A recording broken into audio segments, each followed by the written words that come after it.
my dreams, I walk free in the city streets. 2,500 days plus 50 weeks, doing hard time for these WikiLeaks, trying to bring the truth out. Man, it only gets you heat, and then they gag you.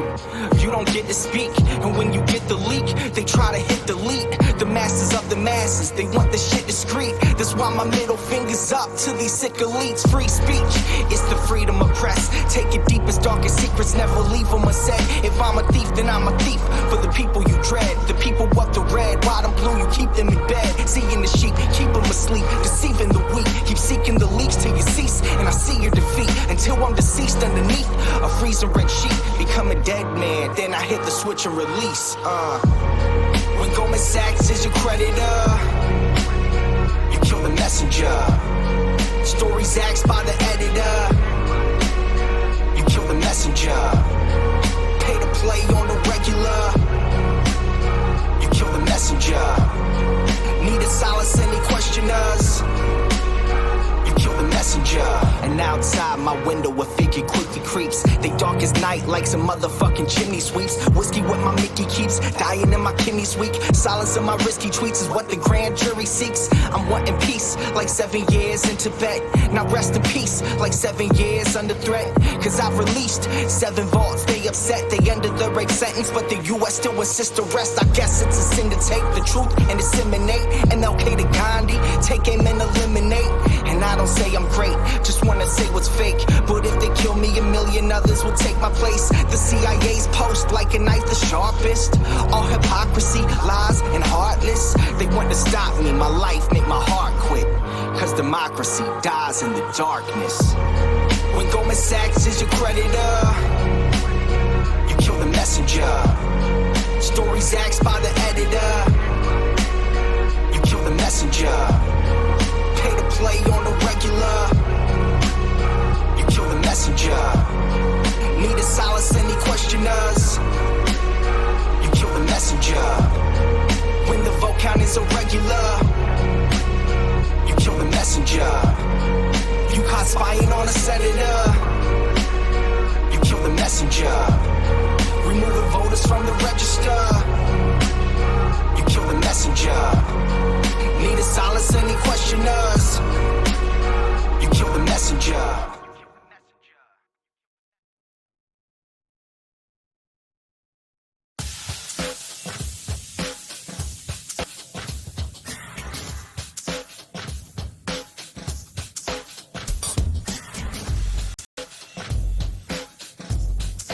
Kill the messenger. Kill the messenger. Kill the messenger.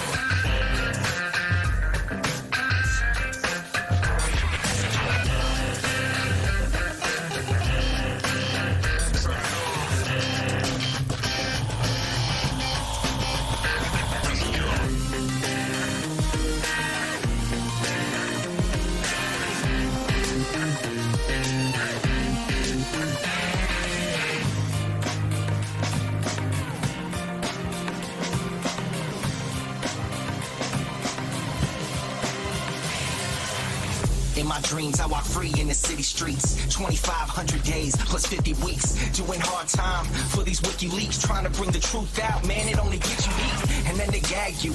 You don't get to speak, and when you get the leak, they try to hit delete. The masses of the masses, they want the shit discreet. That's why my middle finger's up to these sick elites. Playing on the regular, You kill the messenger. free speech is the freedom of press. Take your deepest, darkest secrets, never leave them unsaid. If I'm a thief, then I'm a thief for the people you dread. The people of the red, white and blue, you keep them in bed. Seeking the sheep, keep them asleep, deceiving the weak. Keep seeking the leaks till you cease, and I see your defeat until I'm deceased underneath a freezer red sheet. Become a dead man, then I hit the switch and release. When Goldman Sachs is your creditor, Kill the messenger.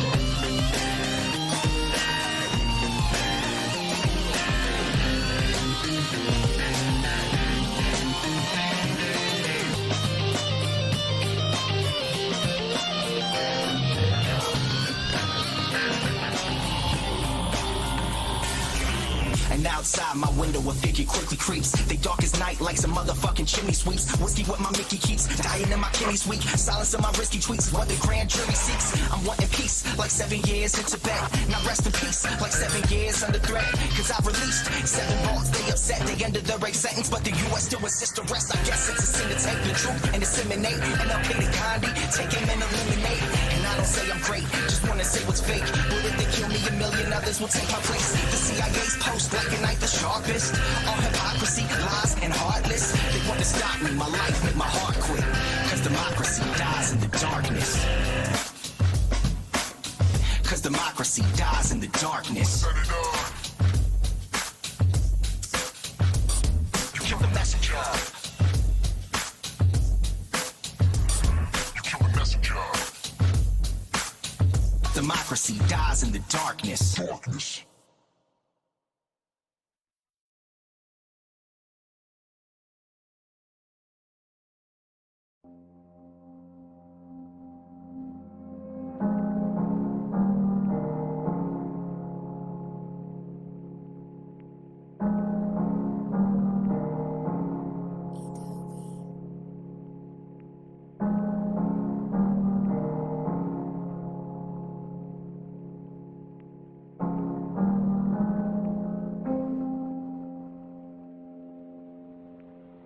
Feeling cold now, I got the heater on.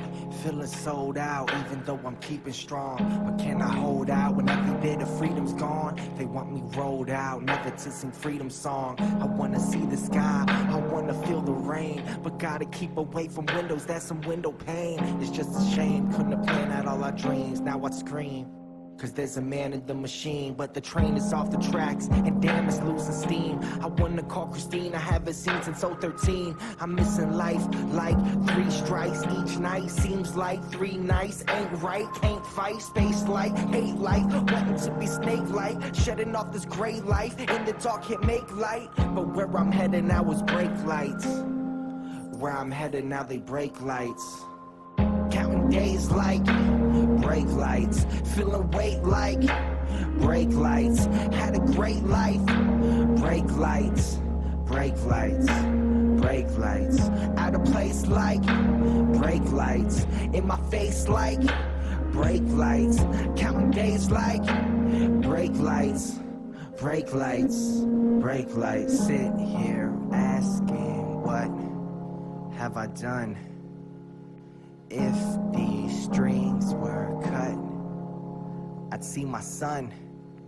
And if I could just fly from this place, then I'd hold you in my love embrace. And if I could just speak to you now, I'd renew my vow and be in the now. Is this me in the now? Wanna remove stress from your brow and pay you back some way, somehow. But it's painted black, can see the way back now. But how's the house and how's your mom? I doubt the way the media portrays me makes you hate me. But to think you see that daily makes me crazy, that just ain't me. This is without a doubt going to be this generation's free Mandela movement.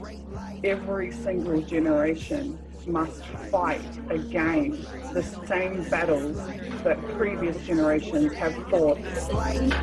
Brake lights, counting days like brake lights, brake lights, brake lights, brake lights, brake lights, brake lights, brake lights, brake lights, brake lights.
and go.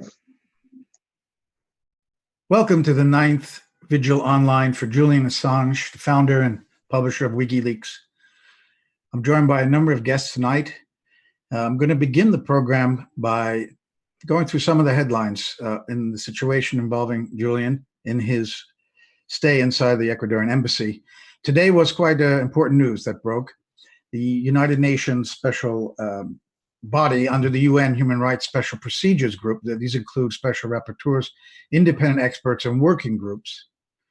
The experts today, the working group on arbitrary detention, gave out a press release in Geneva, and it says this, that the UN human rights experts today repeated a demand that the UK abides by its international obligations and immediately allows WikiLeaks founder Julian Assange to walk free from the Ecuadorian embassy in London, where he's been for more than 6 years, fearing arrest by British authorities if he leaves and extradition to the US.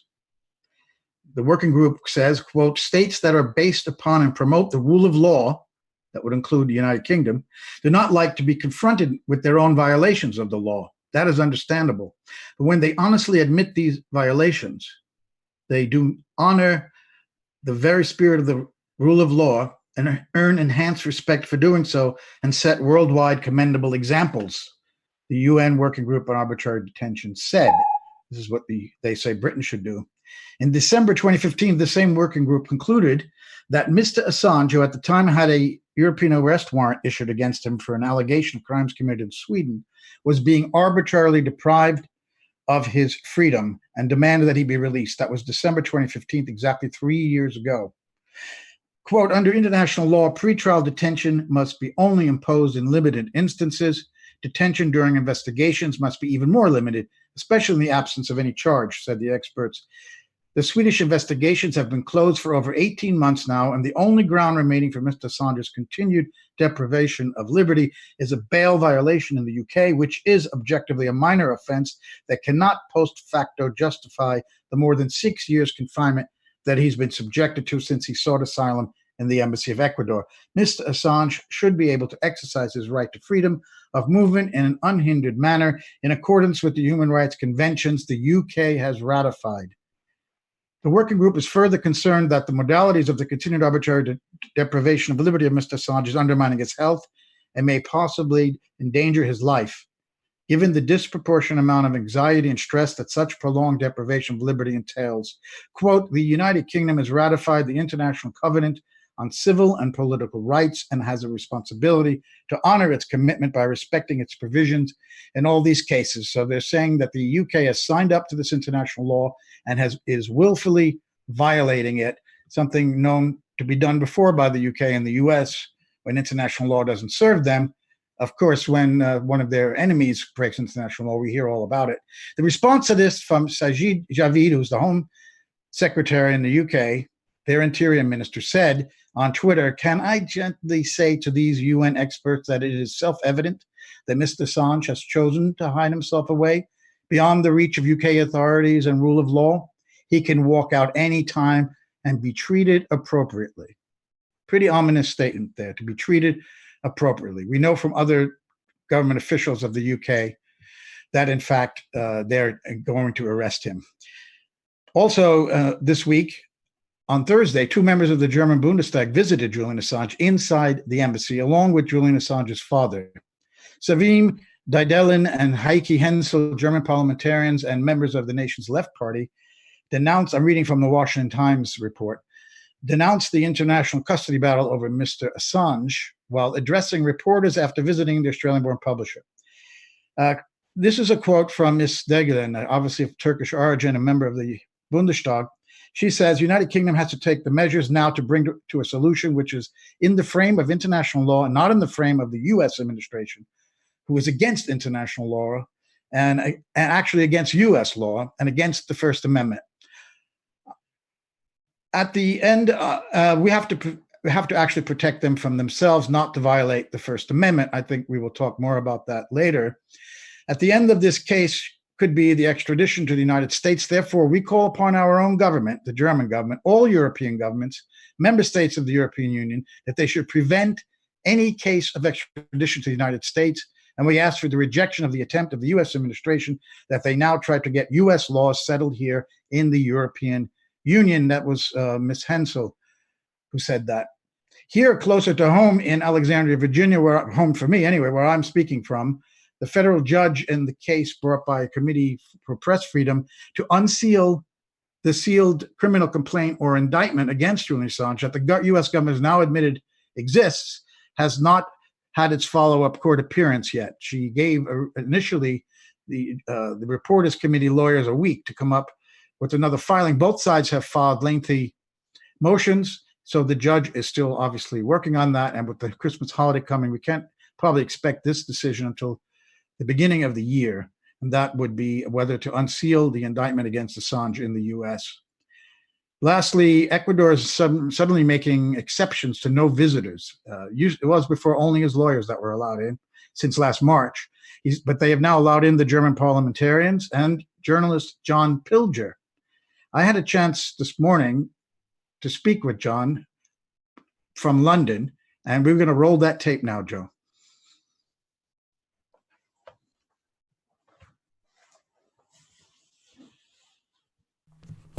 Well, I'm welcoming John Pilger right now, and I thank him for joining us. John, of course, needs really very little introduction. He's a great filmmaker and journalist, and it's an honor to talk to him.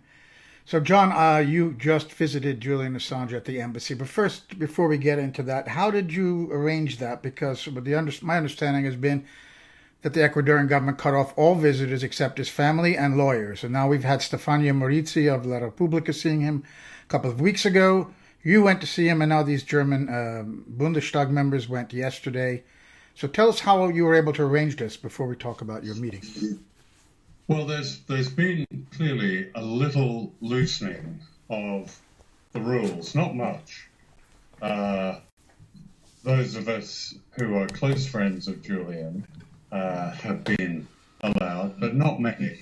Yesterday, I think it was a delegation from the Bundestag, German parliamentarians, went to see him. So why it's become suddenly a little more flexible, I'm not sure. It may have something to do with the fact that on the day I saw Julian, the new ambassador of Ecuador had just landed in London. Now, his mission is to resolve, quote unquote, the Julian Assange situation. So there's a great tension at the moment, a tension, an expectation. What does this mean? And Julian's family and friends are gathering around him as much as they can over the Christmas and New Year period, because there is a feeling that perhaps an expulsion is coming. We don't know. They may know more now, but if it comes, it will be sudden.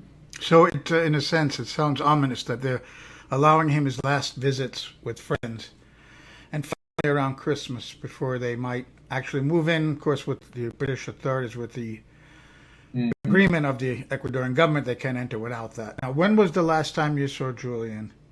And then what was your impression of him compared to the last time you saw him? Well, the last time I saw Julian was perhaps 3 months ago, 3 or 4 months ago. Perhaps it's longer than that now. Yes, it would be longer.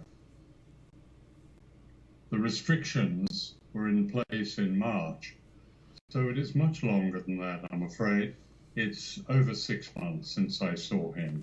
I have to say that he's in very good spirits. The extraordinary resilience of this man is something to behold. In his own personality, intellectually, he is Julian, and he and I over many subjects, as we always do. His very dark sense of humor is intact. That hasn't changed. He looks very, very pale, very ashen. I'm not a doctor, Joe. I can't say exactly what Julian is feeling at the moment. His health is probably holding steady, but he urgently needs a comprehensive diagnostic work done. For many years, he had a cough which wouldn't go away. That has to be looked into. Having said all that, people should know that Julian's spirits, his whole sense of to hell with them, and his own resolve to stand up to those who would want to do a great injustice to him is undiminished. He is as defiant as ever then that he's not leaving that embassy. He understands what's happening right now. Yeah, he's not leaving. I'll have to throw him out. Yeah. He's not going anywhere. No, so he hasn't lost any of his intellectual edge, you're saying. How well informed is he about events in the world? Do his lawyers bring him newspapers? How does he keep in touch with what's going on? He's I think in recent weeks he's become much better informed, and people who've come to him have clearly brought information to him. The wonderful world of WikiLeaks is that they know how to circumvent so many restrictions, so many limitations. And in some ways, Julian Assange, even in his isolation, has never been totally isolated. He has been in touch with people.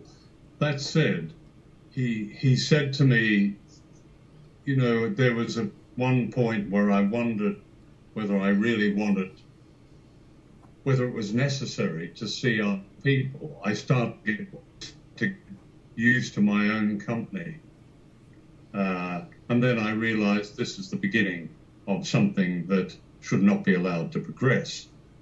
And so he was almost getting used to his own isolation. Now that's classically a prisoner accepting the restrictions of his deprivation, even of his sensory deprivation. So those symptoms were beginning to show. He recognized them immediately, and that's when his friends and lawyers and colleagues, I think, have come to see him. And he's alone part of the time, but people are coming to see him. And he has some contact then through his lawyers, I suppose, with people running WikiLeaks right now. Does he have any kind of directions that he could still give? Does he have an active role in the work of WikiLeaks? I don't think he has direct active role at the moment. He's left that to Christian, who he appointed editor-in-chief and of WikiLeaks. So he doesn't have a direct role. There's too much else going on around his own situation. His threat is so ominous that clearly that consumes him. Right. I mean, what has been consuming in the past are the attacks on him. The Guardian's entirely fabricated story of Manafort and Russians visiting Julian. I personally can confirm that did not happen. You clearly discussed that with him, then. You discussed the Luke Yes, Harding story. Fabrication. It did not happen. It wasn't possible. the way the internal security works in that embassy, it was not possible. Anyway, it didn't happen. That story was a major fabrication by The Guardian. It can't be called anything else. Mm-hmm. It's a fiction. But The Guardian have been challenged over this, including by its former Guardian journalists. That questions have been sent to the editor-in-chief of The Guardian, Catherine Viner, asking her to explain, and only silence has come from The Guardian. Really is an indication of kind of degradation of the media today, and especially, I would say, of the once, quote, respectable, unquote, media. So we discussed that a great deal. Those attacks have come over the years, thick and fast. And for one man to cope with them is an extraordinary feat. I've watched Julian not quite absorb those attacks, but his first instinct is to analyze them, to expose their baselessness. He'd never, only occasionally does he express the anger. He does it, but to express the anger that any of us would feel of, say, an attack like The Guardian's utterly false story on Russians visiting him. I don't think Joe, I don't know about you, but I don't think in my career as a journalist, I don't think I've known a story that expresses so well the Cold War of today. It reminds me of what I grew up with. I grew up in the first Cold War as a child.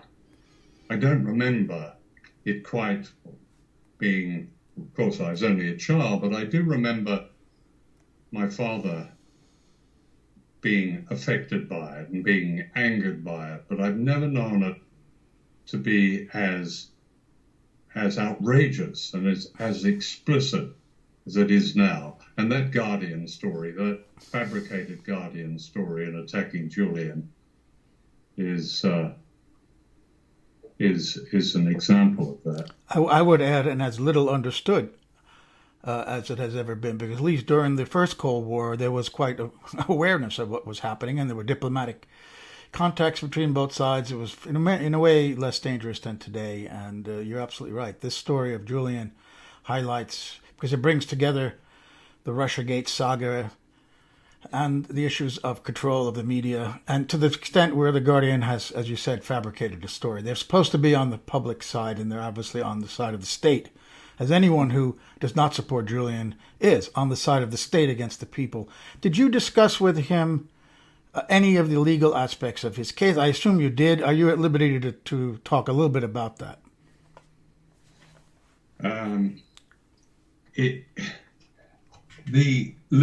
The legal aspects of the case are, as you might imagine, incredibly complex on one side, but they're very simple on another. The simple side is that a way of getting Julian out of there, a way of getting the British government to honour its obligation to the United Nations Working Party panel, which, as you know, described Julian's situation in the embassy as unlawful detention and called on the British government to give him right of passage as well as compensation. Getting the British government to honour that obligation, as it does honour other United Nations obligations, is one of the main concentrations of his legal support at the moment. It's also thinking ahead, and when, rather I suppose than if, Julian is expelled from the embassy and he is arrested and he is taken to the senior magistrates court in London, where he will appear before a judge. In fact, she's the chief magistrate, a woman known as Lady Arbuthnot, whose own position is severely compromised. She is the wife of Lord Arbuthnot, who appears notoriously in WikiLeaks cables and is part of the arms national security establishment structure in this country. A great deal of discussion takes place about how to deal with that first court hearing. It will be effectively, I suppose, a bail hearing, because that's all. There are no charges against Julian. The one he's likely to be charged, I suppose, with infringing the terms of his bail. But in any other circumstances, the time he has spent in detention, in unlawful detention, as the UN calls it, would more than compensate the state, the Crown in this case, for this infringement. So there's a great deal of discussion among the lawyers of the tactics to deploy if and when that happens. And obviously I couldn't talk about them, but he has very good lawyers. He has his lawyer in London, his main lawyer, is Gareth Peirce, probably this country's greatest human rights lawyer, who has successfully defended those who've come up against the state in some of its draconian anti-terrorism laws, anti-refugee laws, and famously in the war with Northern Ireland. Gareth has been Julian's lawyer now I introduced them for about 8 or 9 years. He's in good hands there. There are many others who, Jen Robinson, who often is the person that does speak to the media and does it very eloquently and forcefully. She's been Julian's lawyer for even longer. So those people are ready and waiting for what might happen.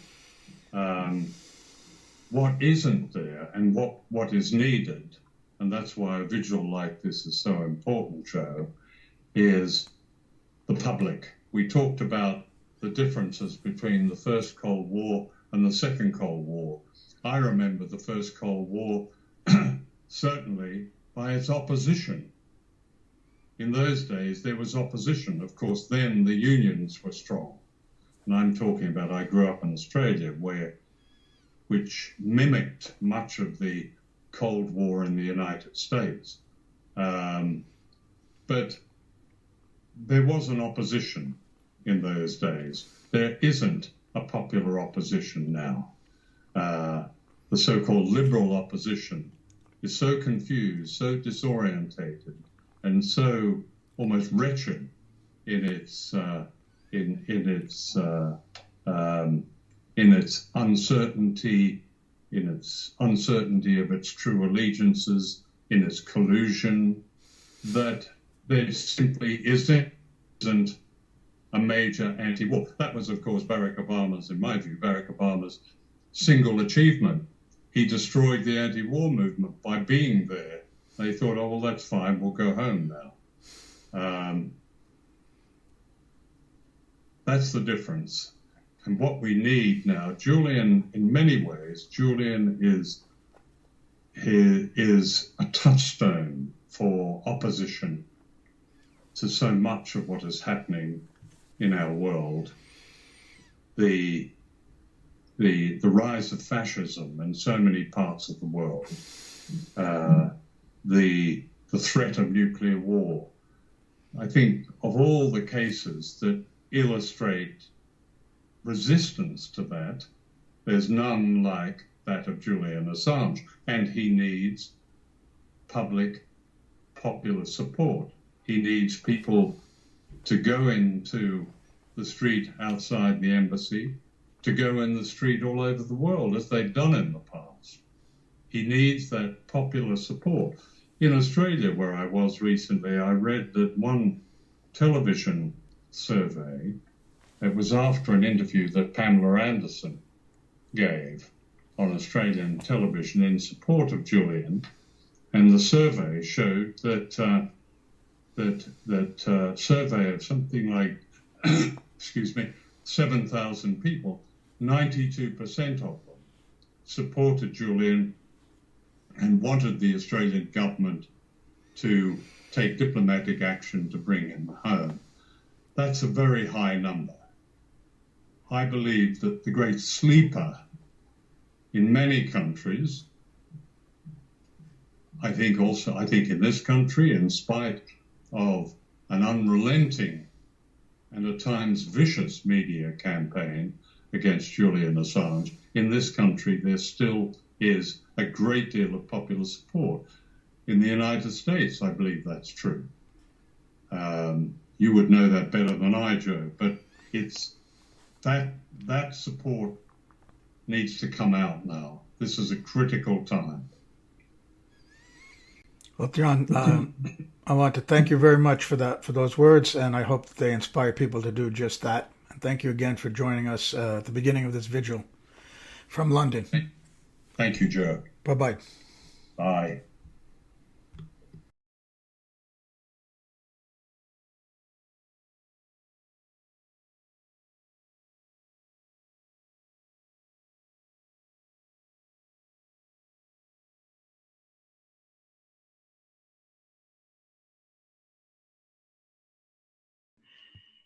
A lot there to discuss, and I want to begin with Susie Dawson in Moscow to tell us a few things about those street actions, for example, that John was alluding to at the end.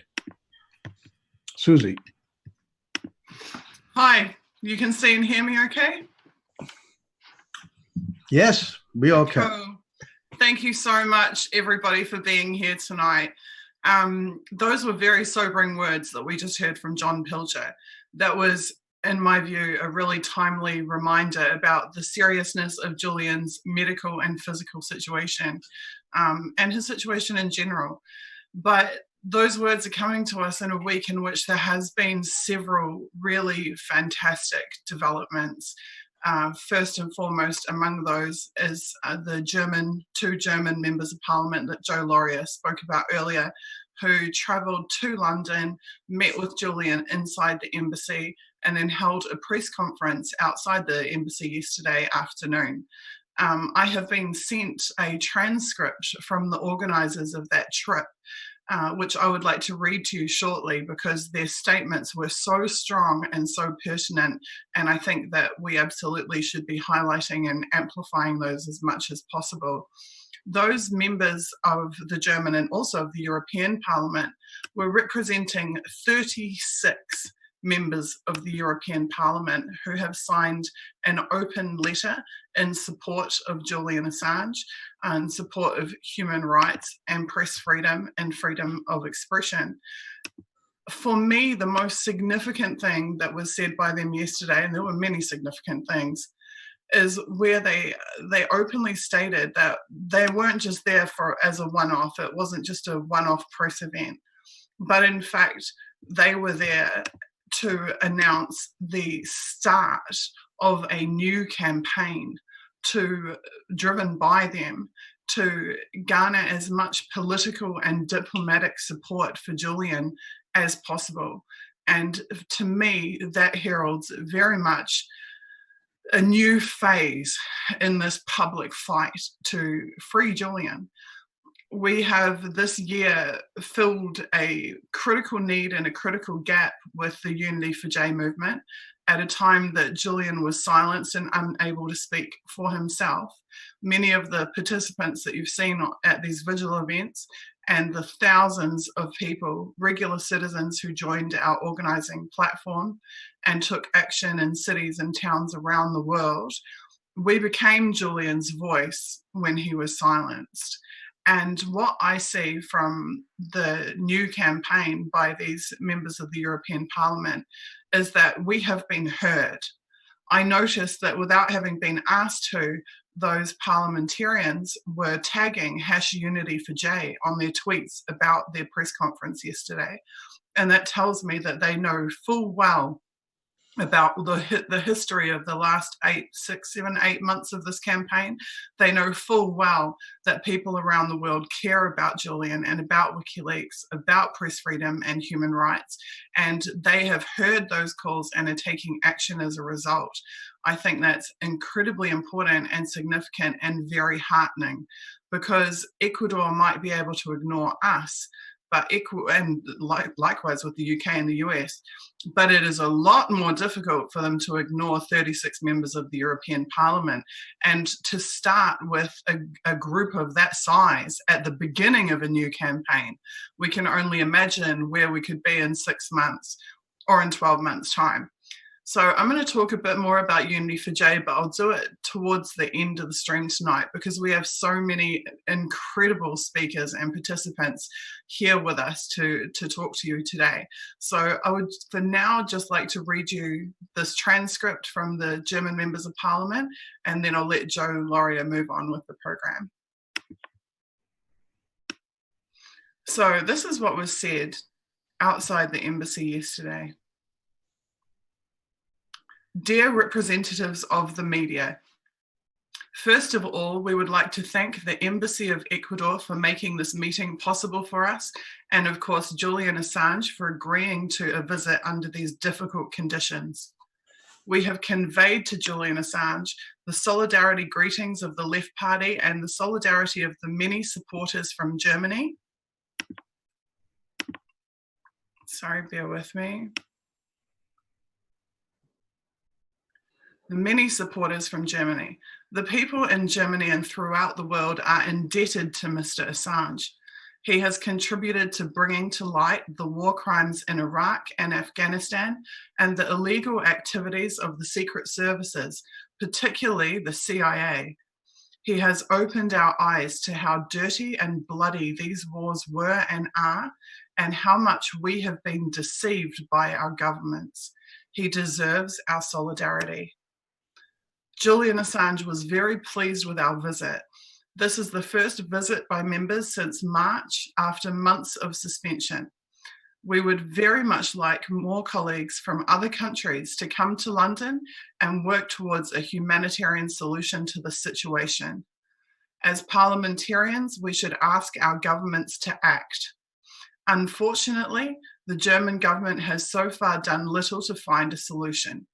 We have regretted this. We have expressed our regrets about this to Julian Assange. Also, we call on our fellow MPs in the UK and across Europe to work for a humanitarian solution. The fight for an end to the imprisonment of Julian Assange is at the same time a fight against the attempt of the US government and legal authorities to get hold of a journalist in Europe who has published in Europe. We oppose this extraterritorial political persecution across international borders. We cannot accept that the USA should enforce its laws against whistleblowers in Europe as well. We are very pleased that Julian Assange is still optimistic and in good spirits, even though he has been in such a difficult situation for more than 6 years. We agree that the British and Ecuadorian governments can find a solution and provide diplomatic assurances against extradition to the US. If the Ecuadorian authorities and the embassy end the embassy asylum, Julian Assange could be arrested in the UK and extradited to the US, where he would face a long prison sentence or even the death penalty. If someone is to be extradited to a country where he is facing a death sentence because of his political activities, it is undoubtedly sufficient under international law to grant him refugee status. Article 33 of the Geneva Convention expressly prohibits state parties from expulsion or rejection of a refugee across the borders of territories where his life or freedom would be threatened because of his political convictions. We would therefore like to thank the Ecuadorian government for granting political asylum to Julian Assange in its embassy in 2012 to defend freedom of speech and freedom of the press. We trust that the new government under President Lenin Moreno will continue to ensure the health and safety of Julian Assange and his embassy asylum. Ladies and gentlemen, Julian Assange and WikiLeaks made history. We have a moral obligation to prevent war crimes and to uncover war crimes by informing on them. This is what Assange and WikiLeaks have done. And for that, Assange deserves a prize, not political persecution and not trial.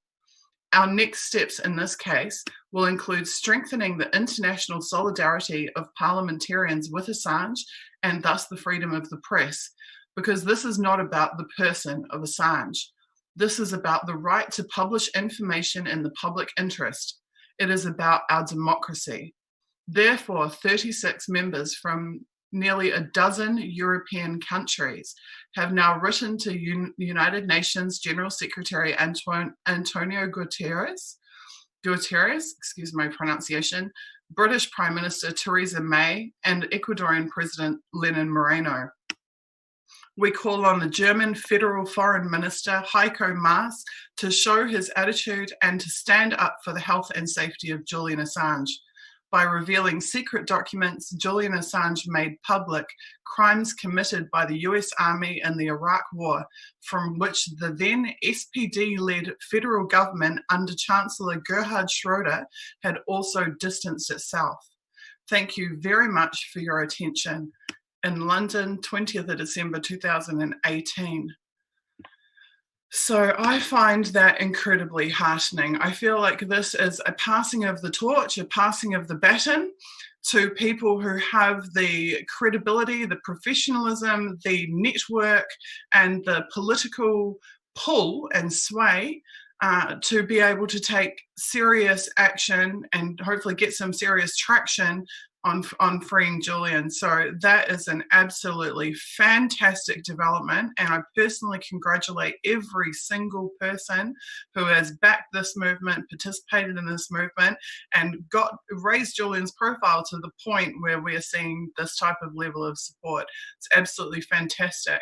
The final point I would make is that Ecuador have claimed that WikiLeaks and Assange have damaged their relationships with the US or the UK, or with, or perhaps Sweden or whichever other countries have been involved. But what we're seeing with more than a dozen European countries, representatives signing on to that letter, is that Ecuador may now find that its diplomatic relationships with many other countries are at stake should it violate the Refugee Convention and particularly violate the non-refoulement clauses of that convention and hand over Julian Assange. So I think this is absolutely fantastic, and thank you all. Thank you very much for that, Susie. I wanted to bring in two former CIA employees. Ray McGovern, a CIA analyst, used to give presidential briefings. Has come a long way from that. And John Kiriakou, of course, who was actually an agent in the field, the ones who get all the glory. But in his case, in the movies anyway, his case, of course, John blew the whistle on the CIA torture program on national TV in the US, and he suffered severely for that. Not the ones carrying out the torture, breaking US and international law, but John for speaking up about it. He served time in prison for that. So Ray and John, please weigh in what we've heard so far from John Pilger and from Susie.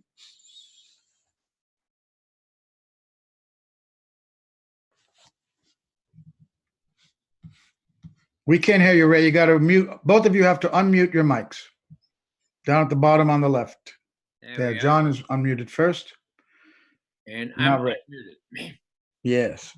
John, you're younger. Would you like to go first? Go, please, go right ahead. Go right ahead. Okay.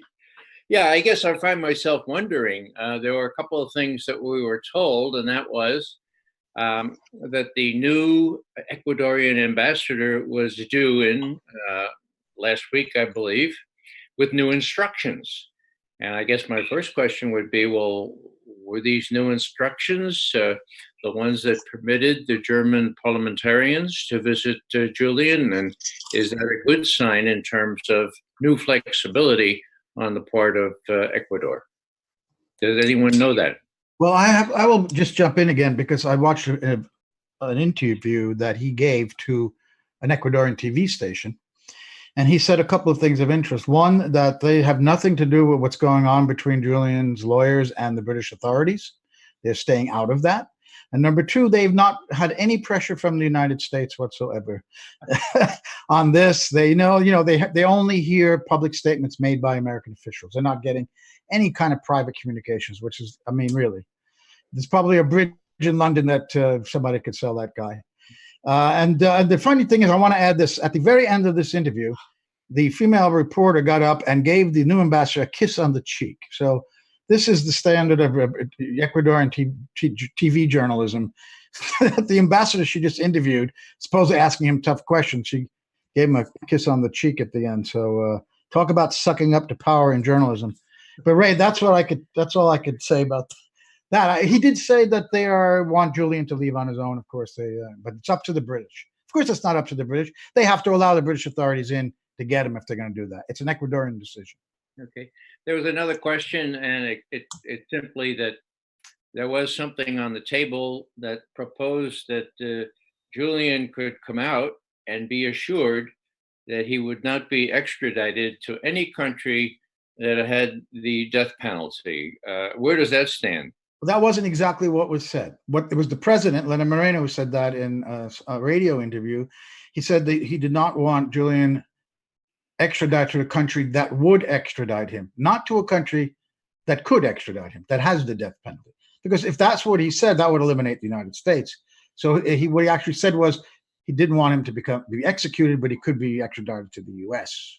So we have to hear the U.S., who's still not releasing the indictment. They would have to make a statement, presumably of some sort, that they would not execute him if he's going to stick to his word. Moreno, that is. It's a pretty low bar. What I simply say is that it reminds me distinctly of 5 years ago when Eric Holder, our distinguished Attorney General, wrote a letter to his opposite number in Moscow. And he said, please give Ed Snowden back to us. And we promise not only that we won't torture him, but we won't kill him either. In other words, we won't invoke the death penalty. This is the supreme law enforcement officer of our country, and he's promising that he won't torture someone and that he won't kill him. You know, that's how bad it's gotten. And so, I suppose you talked about the London Bridge. Well, where I come from is the Brooklyn Bridge. I'm sure that Julian and his lawyers are extra smart enough not to fall for this kind of thing. The puzzle remains, how does one account for the new flexibility on the part of Ecuador, and how can that be leveraged to host parliamentarians from France and from Italy and from elsewhere in the EU?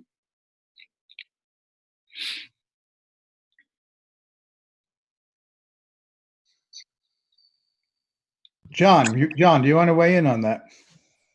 Yeah, I've been thinking about this all day, and I had spoken with Susie earlier in the day for my radio show, and one of the things that I feel like I need to warn people about or remind people about is that with this good news, we can't allow ourselves to rest on our laurels.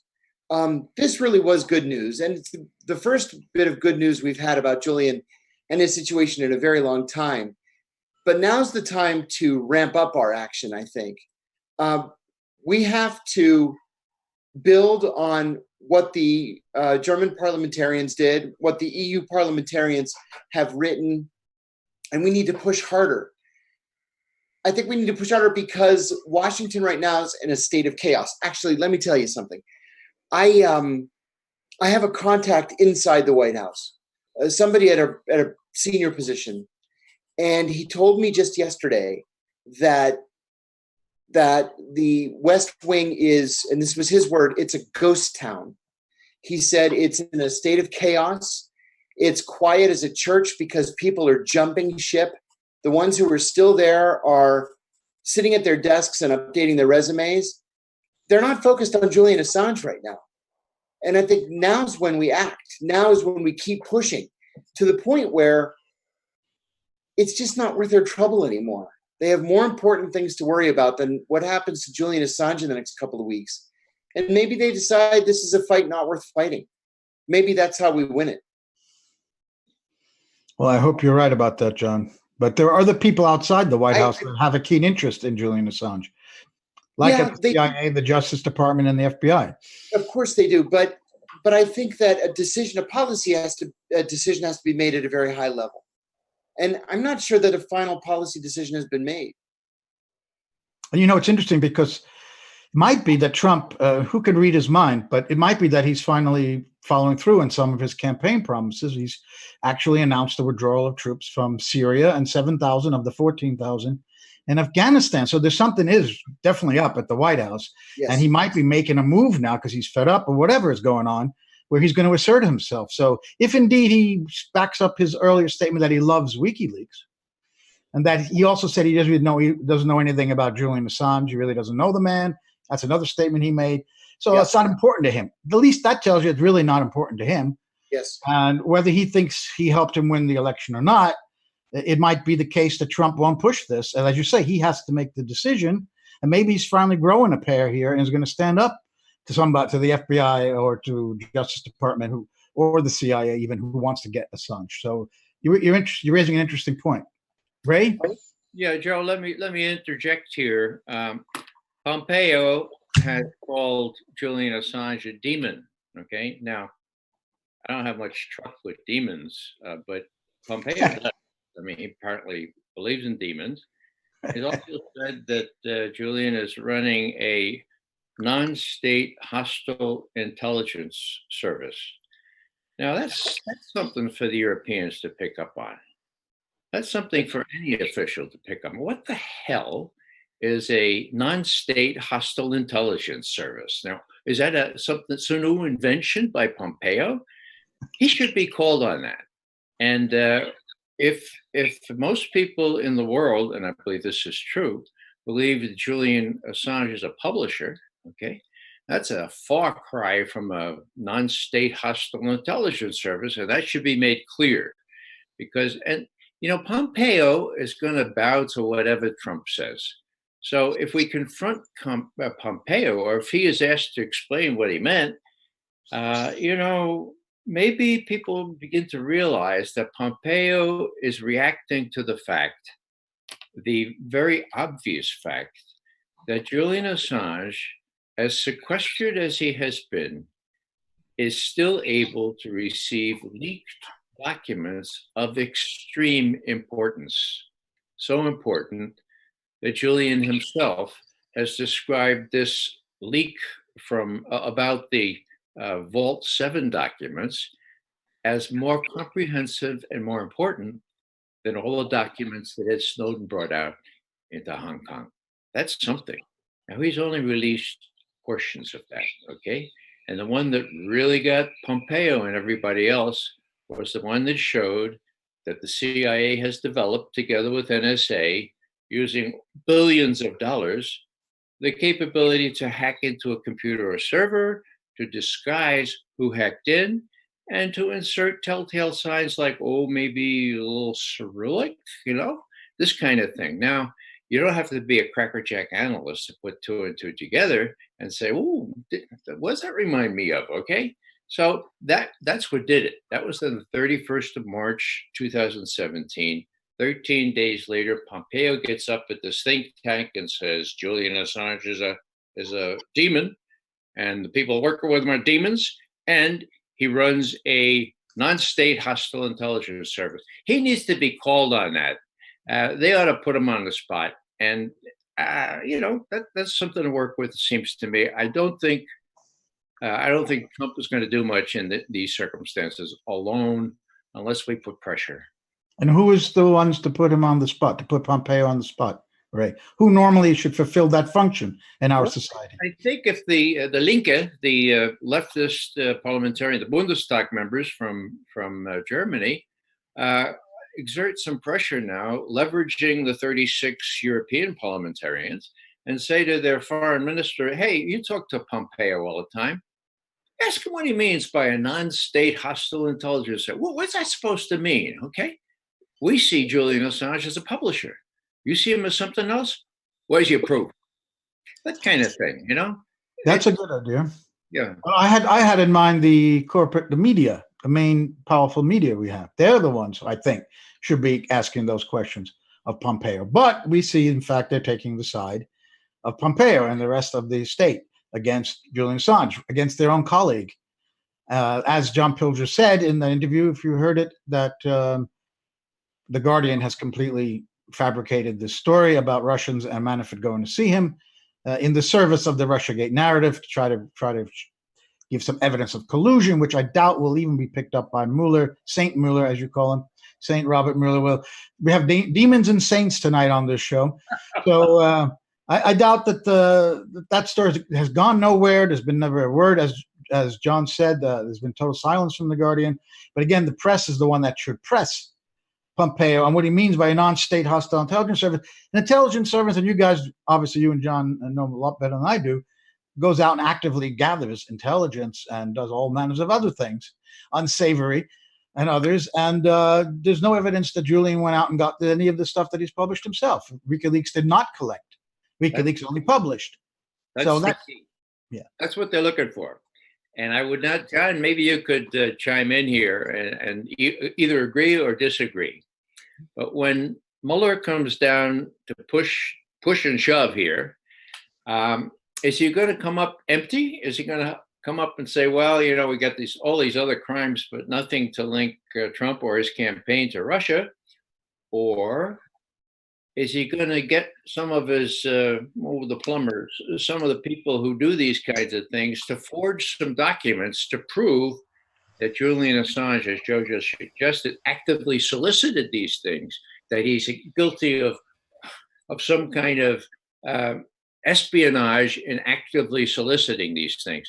I think the chances are 50-50 that Mueller, given his sordid past, will easily side with Brennan and the other people whose reputations are at stake and manufacture something to say, aha, Julian Assange was actively soliciting this, therefore we can try him under the Espionage Act, but we won't kill him and we won't torture him, just send him back to us. What do you think, John? I think that's probably right. Let's pick it apart. I like to think I'm a pretty well-informed guy. And I'm just not seeing any evidence that Julian has been, or that Julian actively sought to help Donald Trump or help the Trump campaign by seeking out information or intelligence on Hillary Clinton. I'm not seeing it. Certainly, we've all heard the accusation, but I just don't see it. I also don't think that there's any evidence whatsoever that Donald Trump colluded with the Russians. This is a situation, I've said this before, where you can have no good guy. You don't have to love Mueller to hate Trump or love Trump to hate Mueller. You can hate them both. And if we're going to look at that narrow accusation of was there collusion between the Trump campaign and the government of Russia, I think the answer is clearly no. And if there was information, it would have leaked out by now. Now, the other question, though, is one that constitutional scholars are arguing a lot. I happen to be close to Bruce Fein, who was an assistant deputy attorney general under Ronald Reagan and is one of the country's leading constitutional scholars. And he's adamant that you cannot charge a sitting president with a crime, that the Constitution mandates that the president be impeached in the House of Representatives and tried in the United States Senate. He can be charged with a crime after he's president, and he probably can be charged with a crime in a state court. But in a federal court, I just don't see anything happening. Now, I think we're going to see a lot more than these 31 indictments that we've seen so far, and none of them are going to have anything to do with Russian collusion. They're going to be all throwaway felonies, like making a false statement or conspiracy, whatever that means, or wire fraud and mail fraud and lying to the FBI and other nonsensical throwaway felonies. But in terms of real meat of colluding with Russia, no, I just don't see it. Well, I agree, John. And what I was suggesting is not that they're going to find actual, real collusion. Yeah, but are they going to make it up? Yeah, like they did, aluminum tubes type thing or yellow cake uranium. I mean, and that's absolutely plausible. Now, when you look at the stakes involved, I mean, you're talking Comey, you're talking Brennan, you're talking Loretta Lynch, the Attorney General. They were all in on this stuff. And it's provable that they signed the warrants on false pretenses to get the surveillance on Page. So I guess my reasoning is simply that the stakes are so high and Mueller is so beloved of these folks and so untrustworthy, frankly, given his previous record, that I don't know if I can say it's probable, but I think it's possible that there will be some yellow cake uranium type evidence stirred up to show that Julian actually solicited these things. Now, the one thing that I like to cite, and most people don't remember this, but here was President Obama. Now, President Obama was leaving office amid all this new Russiagate stuff. And so he commissioned a study. Did the Russians interfere? And knowing Brennan and James Clapper, who have said that the Russians are almost genetically driven to be deceitful and so on. Okay, so he knew that the memo that they would serve up would say, yes, the Russians did it, the Russians hacked, the Russian blah, blah, blah. And that's exactly what they came up with no evidence, okay? And they briefed him on the 5th of January, 2017, 2 weeks before he left office. Now, why do I say all that? Well, because 5th, okay? 13 days later, if my math is correct, on the 18th of January, he got up at a press conference, that is, the outgoing President Obama, and he said quite gratuitously, I quote, "The conclusions of the intelligence community with respect to how Russian hacking got to WikiLeaks are inconclusive, period," end quote. So we have inconclusive conclusions by the intelligence community, despite the fact that they briefed them up and down just 13 days earlier saying, aha, no, we haven't. Not only that, but Putin himself did it, right? I had a chance to ask Clapper about this. It was a Carnegie meeting about a month ago. I said to Mr. Clapper, how do you explain that after you briefed him up and down about Putin and conclusion and how WikiLeaks was given this stuff by the Russians, how do you explain that the president 2 days before he left town said, and I quote, "Your conclusions were inconclusive"? How do you explain that? He looked at me and said, I don't know, I can't explain that. God, I couldn't believe it. So people need to know that Obama, being a lawyer, wanted to cover his patootie, his derriere, and make sure that no one could accuse him in years to come of going along with this charade based on this so-called intelligence community assessment, that there was some kind of evidence, that the Russian hacking, so to speak, it was really a leak, not a hack, got to WikiLeaks. We don't know how it, he says we don't know how it got to WikiLeaks. Now, one last thing I'll say, as I think this thing through, did Julian Assange's release of these Democratic National Committee emails, authentic ones, nobody disputes the authenticity of them, did that hurt Hillary? Well, yeah, I suppose it did. Okay. Were they authentic? Yes, they were authentic. Well, okay. You could even suggest that maybe Julian didn't like Hillary. What does that matter? They're talking about the Russians, okay? And there is zero proof that Russia played any role in this. What I'm suggesting is they may actually fabricate aluminum tubes, yellow cake uranium, the kind of evidence that they fabricated to justify a war of aggression back in 2002 and 2003. Look for it. You know, in the case of the indictment by Mueller of the GRU agents, it was very easy to put in there just about anything that he wanted Mueller, because he knew very well that this case will never see the inside of a courtroom, that those GRU agents will never be arrested, they'll never be brought back here. So they could put anything they want in there, and they've been known to do that before. In the case of Julian Assange, if they do arrest him and bring him here, it might be a little bit more difficult to put false allegations in there, because he would get into a courtroom. However, they can pull the state secrets privilege and tell the court that the evidence we have is classified, and we need to go see the judge who's now gotten his clearance, and we're going to show it to him, and he can come out and make a decision about it. So it's open for him to put fabricated evidence in there if he wants. Yes, Ray. Yeah, just a footnote to that. The first thing you said about is escaping me now, but when you're talking about, well, I'll come back to it later. Sorry about that. I'd like to jump in if I could for a second. Sure. Mark Crispin Miller, who of course is the great New York University media studies lecturer, sent out an email earlier this week with a link to an article by one of my favorite authors, actually, who was someone who I've spent a bit of time reading their work recently. And that is Ray McGovern, who's with us tonight. Yes, and Ray had written a piece for Consortium News called Michael Isikoff Cuts His Losses at Russian Roulette.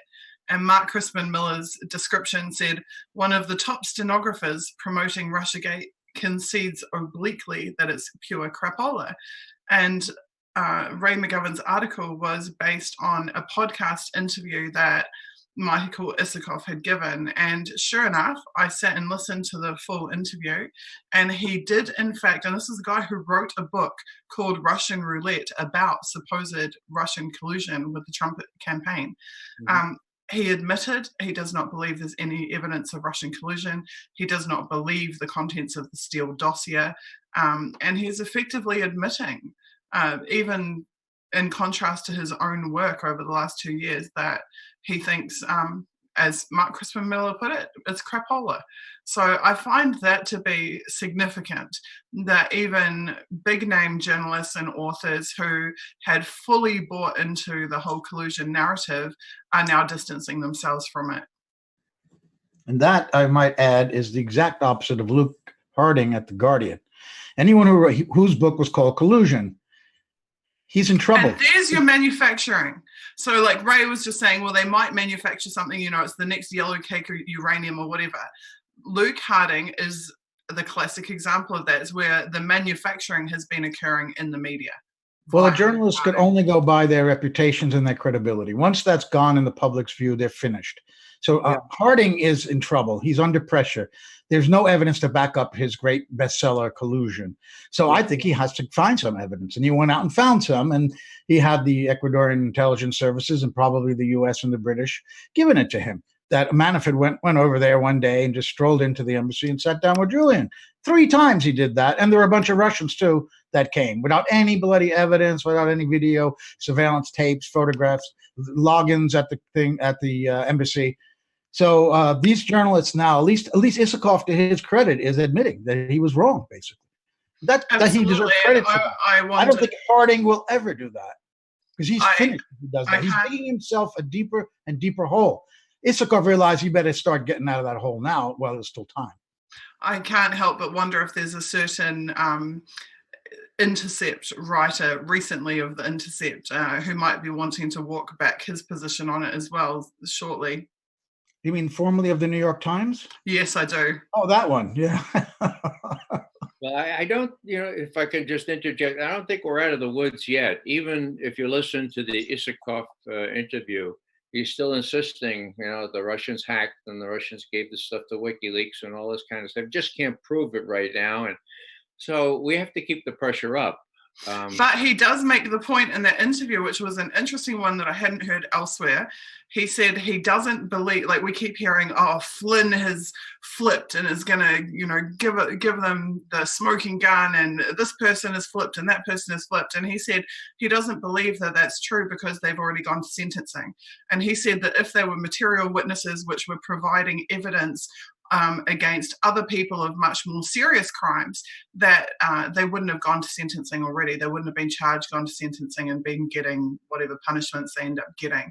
He said that the sentencing itself is an indication that there's nothing more greater that they could get out of that witness, and that's why they're being processed. Others have said the same. Now, let me ask this question.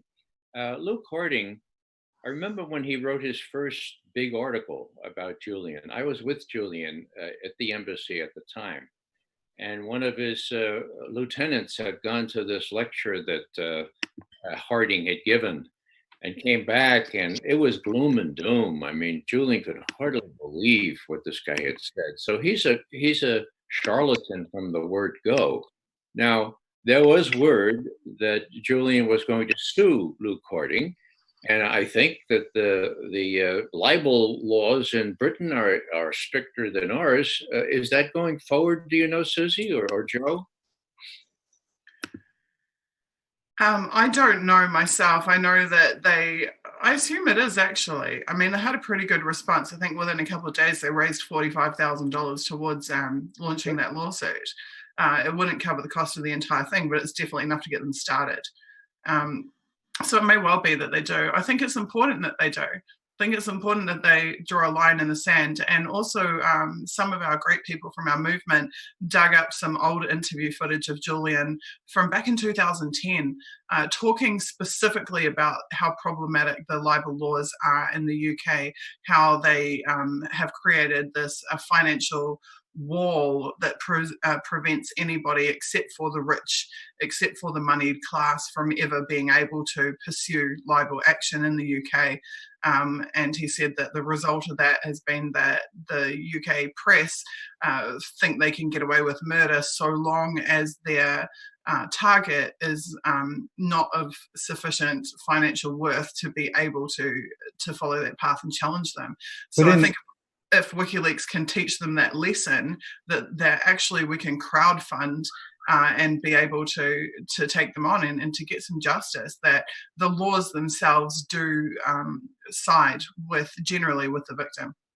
Well, actually in Britain, unlike the exact opposite in the US, the burden of proof is on the plaintiff. In other words, you have to prove the newspaper got it wrong. Where in the US, the newspaper has to prove they got it right. So the Guardian doesn't have to come up with the evidence to show that their story was correct. It would be WikiLeaks' burden to prove that it was false. And that is a really high hurdle to surmount in British libel law. It's quite difficult in that case. And there's no celebrity protections like we have here in the US too, where a celebrity can be written about anything you want to say if they're a public figure. There's no such. I remember John Major once sued, while he was the sitting prime minister, sued the New Statesman for something they'd written about an affair with a secretary or something. So it's a different libel law there. It will be hard for WikiLeaks, but I do hope they go ahead with that. Absolutely hope they do. Quick Yes, question, Joe. Is it true that Luke Harding has disappeared, just like Joseph Milfsud? Well, I have that's. I can later. I'll check if I have a moment to see. Put his name in the Guardian website and see when the last article he wrote was. It could very well have been Manafort went to see Assange. Maybe he's on an extended vacation, a holiday somewhere. I'll check with my friends in MI6. I think they might know. Yes, they would know better. Yes, where he is right now. So just to let you guys know, in a few minutes, we have a citizen journalist from Ecuador who'll be joining the stream. And this person has been providing invaluable coverage about the situation in Ecuador and what is going on there in terms of domestic opposition from the citizenry to Lenin Moreno, his regime and his activities, and particularly in relation to Assange and to WikiLeaks. And I think it would be really fascinating to have John, Ray, and yourself, Joe, interview this person. In fact, I think that he has just joined here he is, and we can bring him in now. Now, because of obvious security concerns, he can't appear on camera, but he does have audio. And Joe, if you'd like to take it away, I would be very fascinated to see his responses to your guys' questions. Jose, are you with us? Hello. Hi, thank you so much for being here. Jose, you are here with Joe Laurier, Editor-in-Chief of ConsortiumNews.com, CIA torture whistleblower John Kiriakou, ex-CIA analyst Ray McGovern, and myself. Welcome. Hello, how are you all? Good to see you. Bueno. So, Jose, tell us about your work, what you're covering, and what you could reveal to us. Well, I'm an independent journalist, and I wanted to, this afternoon, the appeals court issued a ruling not approving the appeal by Assange's lawyer. Not approving. Right.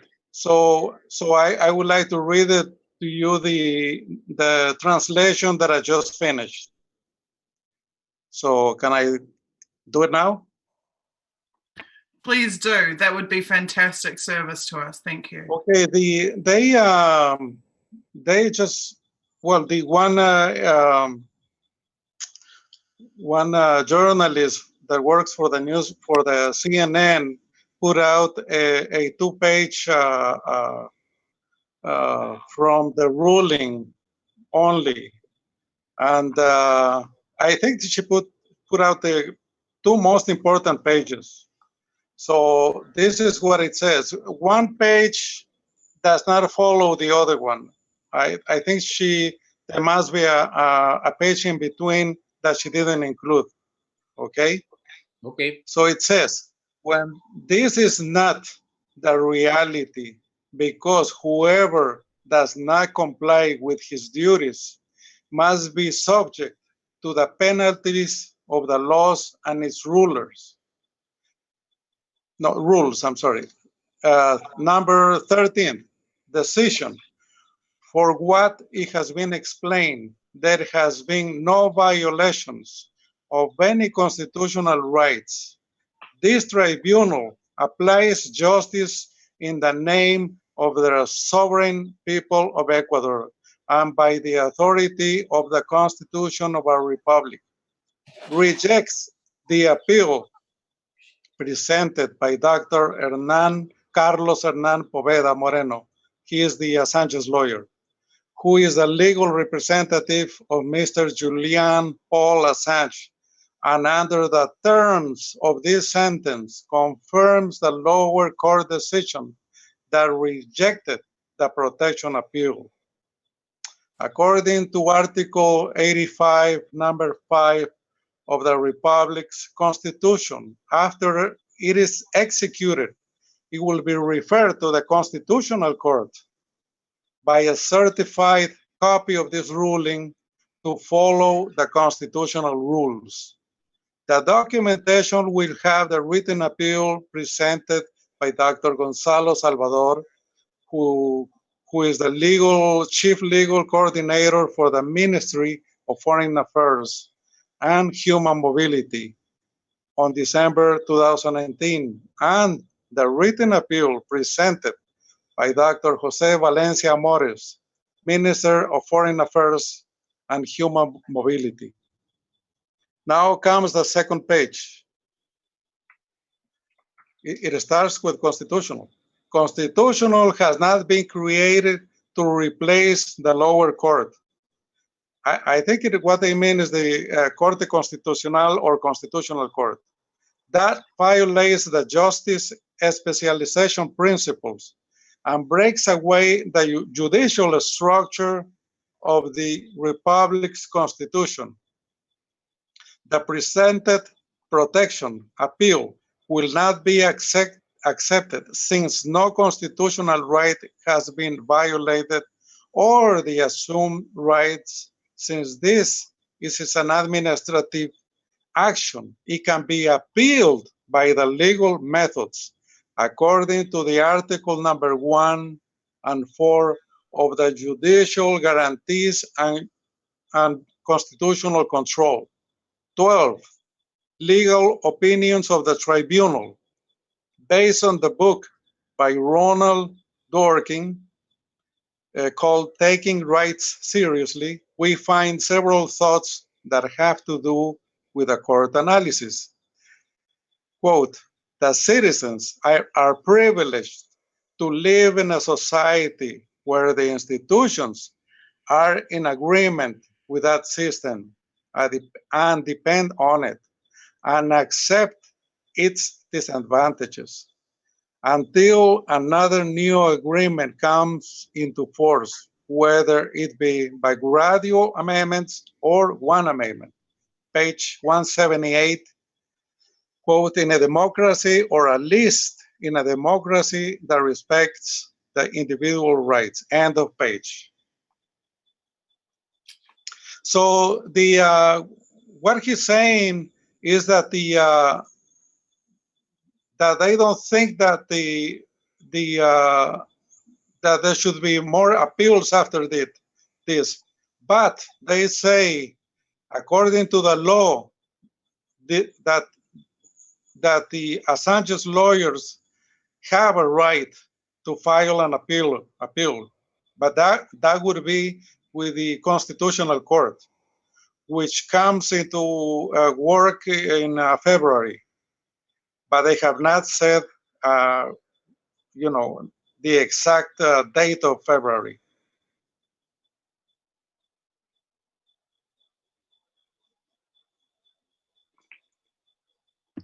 Jose, what is your opinion of the ruling? And I'm also particularly interested to know what the conditions are on the ground in Ecuador. Well, the ruling, you know, is basically the same ruling as the first court, you know, a few weeks ago, and it is up to the Constitutional Court whether to accept the appeal or not. So, guessing by what it has been happening here in the judicial system, you know, my guess is that the Constitutional Court is probably not going to accept the appeal. But it depends on the, you know, on them. So you know, I guess someone has to talk to Mr. Lawyer Poveda, you know, the Assange lawyer here in Ecuador, to find out, you know, more details about the legal, you know, procedures that he can take from now on.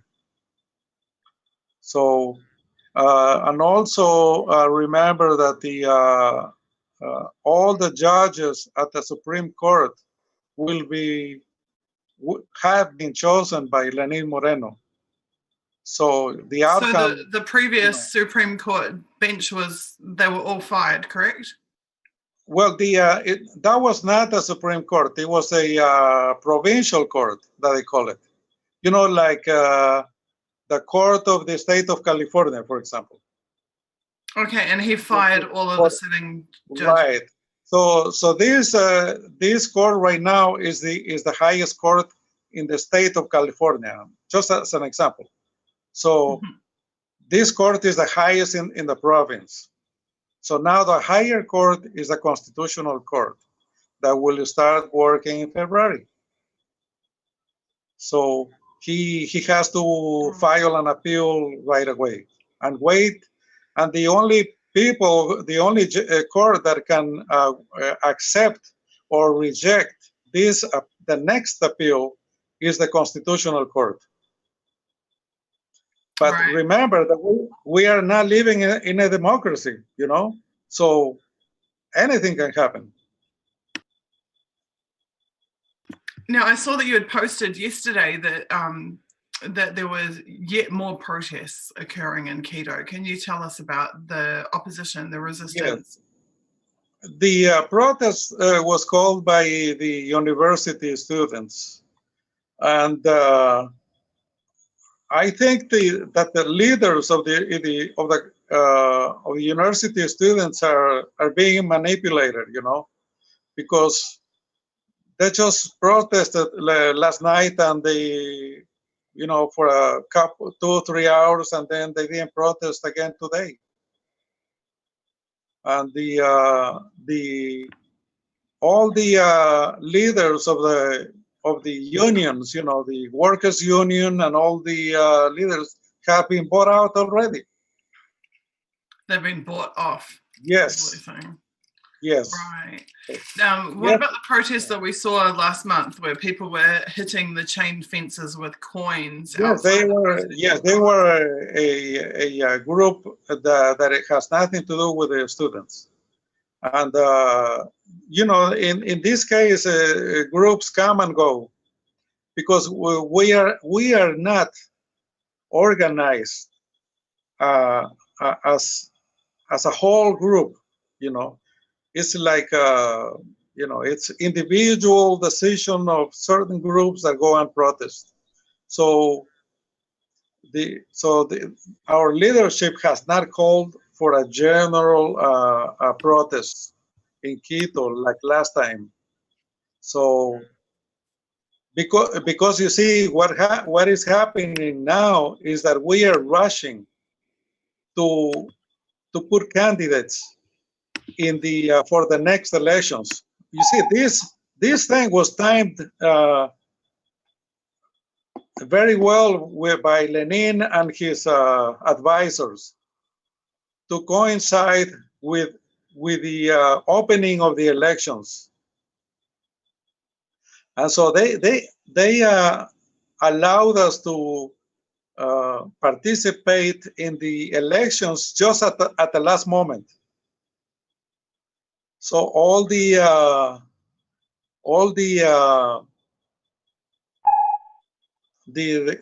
other parties, they had already started the campaign, and we were just allowed to come into the elections just yesterday. So that's where we are now. And so they timed this precisely to coincide with this, so they kind of tied our hands, Jose, I've just seen that Reuters in Latin America is reporting on the UN statement that has come out today. Yes. Yesterday. Yes, I read it. Today for America. So I wanted to know, have you seen, I'm just going to quickly share screen and show you that statement. Yes, I did read it. Right, but is this penetrating to Ecuadorian citizens as a whole? Like, you yourself obviously are across almost everything that comes out on this topic, but when we see Reuters Latin America and we read the headline, UN asks the United Kingdom that Assange can leave the embassy of Ecuador freely, is that news getting through to Ecuador? Because that strikes me as a headline that we wouldn't see in the English press. Right, here, nothing, zero report on that. Zero report on that. And as usual, no reports on all the unconstitutional things that Lenin Moreno has been doing. And no, nothing. I'm the only one who knows that. And I made a translation and I tweeted about it today. But there were no responses, Yes, question. Yes, sure. This is Ray McGovern, Jose. You know about the visit by the Bundestag representatives at the Ecuadorian embassy. Yes. What would be, let me suggest this, since they have seen Julian and seen his conditions, why don't they go down to Quito and talk to their opposite numbers in the parliament down there and have a discussion, open discussion between people who have seen Julian and people who have not seen him, but just hear reports from the government there in Quito. Yes, yes, that will be a good idea. But you see, the problem is that the media here, all the media, is blocking all our issues. Nothing nothing of our issues are presented in the media, whether TV or newsprint. It's a complete blockade. So, so if they come, it could call some attention. So I don't know how much. Well, perhaps more attention in Europe than in Ecuador. But also, Yes. you have CNN, you do have Reuters. Yes. Once it was picked up by Deutsche Welle, as the initial report was, Yes. then you would have the ball starting to roll, and perhaps people in Quito could no longer completely ignore it. What do you think, Jose? It depends on the. It depends if the media decides to publish what you are talking about. Their visit, the German parliamentarians visit here. His father would be a good idea, because here Latin Americans respect a lot the elder people, the parents, the mothers. So but I suggest that you first have to talk to Rafael Correa or Patiño or one of the leaders to arrange that. You understand what I'm saying? Sure. So that they make all the programming, to do that. But it might be una buena idea in your opinion. Yes, at this point, anything helps, Mm-hmm. Anything helps. Jose, I have a question. Going back to the legal case that you discussed earlier.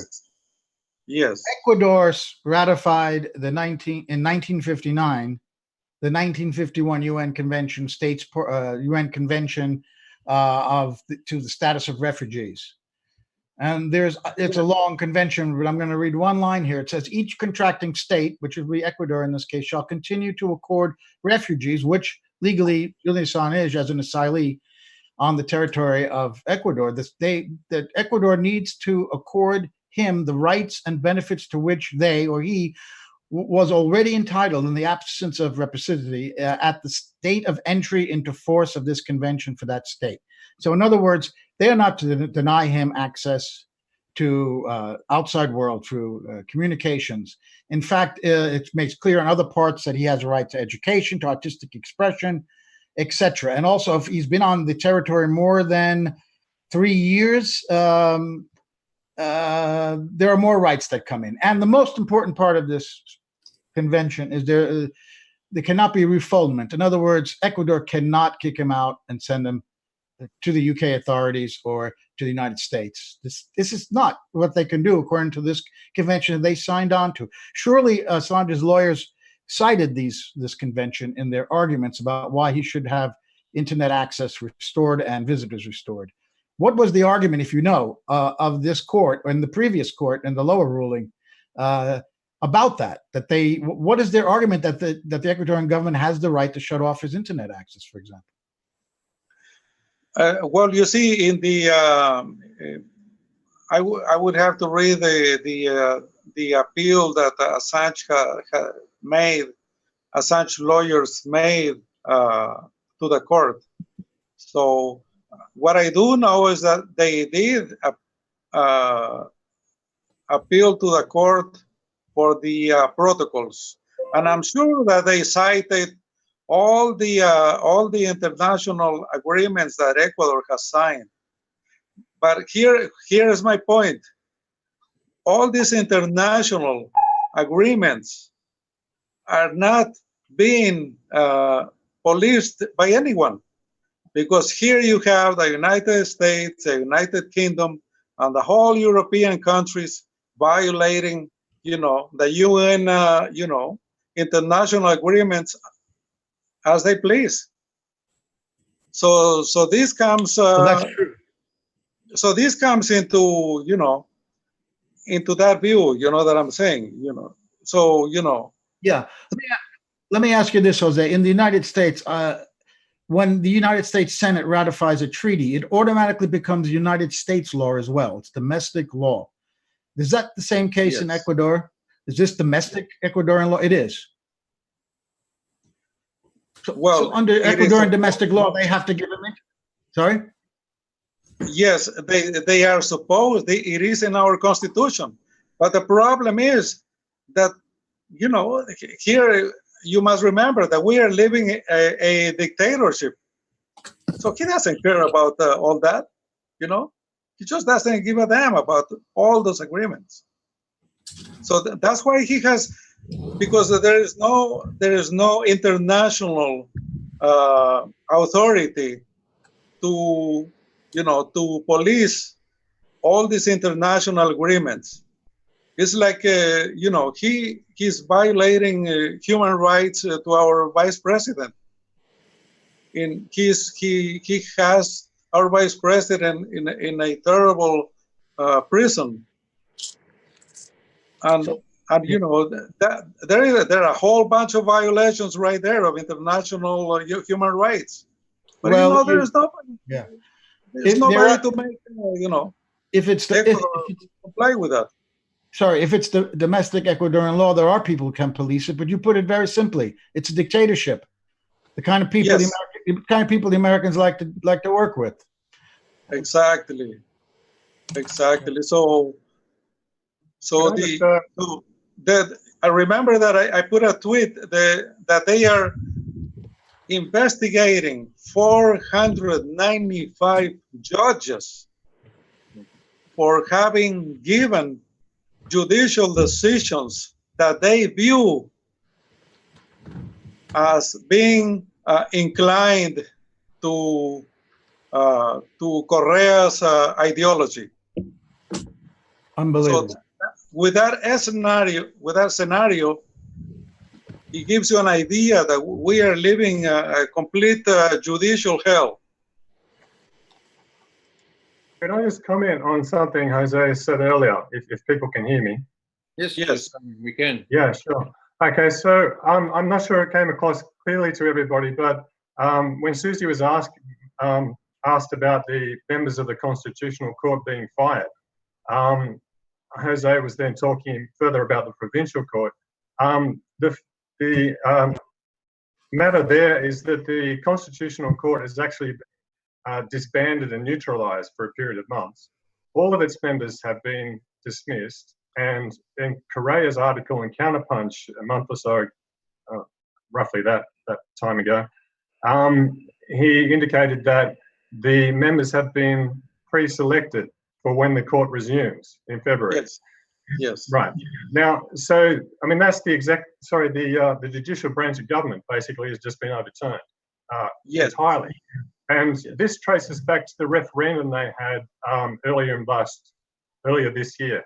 And there was a question 3 in the referendum of 7 or 8 questions, concerned a certain government body, whose role it is to govern the time that people serve on certain crucial bodies like the Constitutional Court. And I think he mentioned there's either 150 members or 150 institutions that they probably members in different institutions of government. Institutions, yeah. All right. That this particular body has the authority to determine the span of their service, and in some cases, it's arrogated to itself now the right to choose the people who go on those bodies, like the Constitutional Court, the equivalent of the Supreme Court in other countries. Now, this was a very obscurely worded question in the referendum, and it passed. Right. And they've levered it to their maximum advantage to basically eviscerate the whole structure of society, the institutions that society is based on in Ecuador. So it's in Correa's article, the title was referred to as soft coup in Ecuador. And really, the only soft thing about it is there's no blood involved, right? There's intense persecution. There's dismissal of any officials aligned with Correa's legacy. And it includes, as Jose just mentioned briefly a moment ago, the intense persecution of the former vice president, the only vice president who was actually elected by the people and has a constitutional right to be the vice president, has been dismissed. He was replaced by someone else who is now under corruption charges, I understand, who's just resigned. Now don't have another vice president. Glass, the former vice president, has been on. It just ended a hunger strike. I think it was last week. It was 52 days long. It was interrupted on the 18th day when he was force-fed in hospital. The point of the single demand of his hunger strike was to be returned to the jail that he was sentenced to without any legal basis, where his conditions were tolerable. They sent him to hospital, and then they, as I understand, no.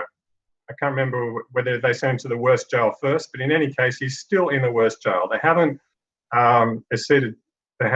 conceded to the point of his hunger strike, despite the fact that a number, around 20 from memory, give or take 10, very prominent Latin American politicians wrote an open letter regarding Glass and this treatment to support him.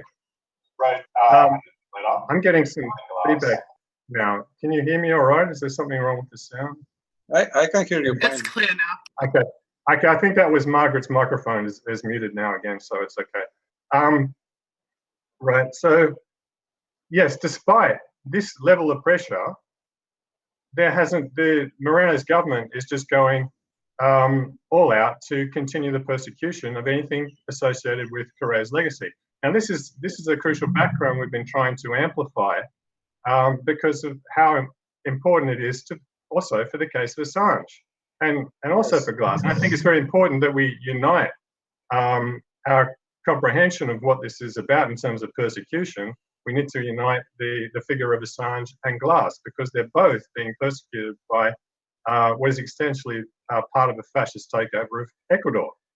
Right? Yes. Ecuador is the one that has its hands on Assange. Ecuador has its hands on Glass, and exactly the same thing is going on. If people get some sense of this context, the bigger picture, then they realise it's not about Assange not wanting to pay his bills in the embassy or clean up after his cat. It's got absolutely nothing to do with that. This is a major geopolitical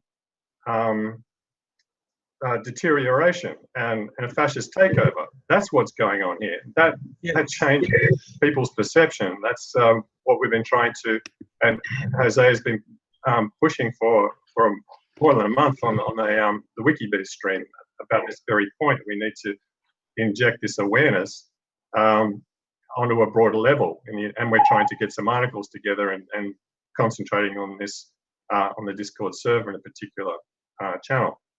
But that's all. I should probably stop talking at this moment. Jose, I would just like to ask, what is the impact or the potential impact on Lenin Moreno of 12 members of parliament from 12 European countries beginning a campaign in support of Julian? No impact whatsoever, because you see, he is like a, how can I explain? He is like a, he lives from the media. If the media doesn't make it an issue, then there is no problem for him. And the 12 members that you are talking about never came out here in the press. It was never even mentioned. So that's why he doesn't care, because the media is the one that keeps him in power, really. You know? So it's the Ecuadorian media is his concern. Is that what you're saying? Yes, the whole media is belongs to the elite, because a poor person cannot have a newspaper or a TV channel. Only a millionaire can have that.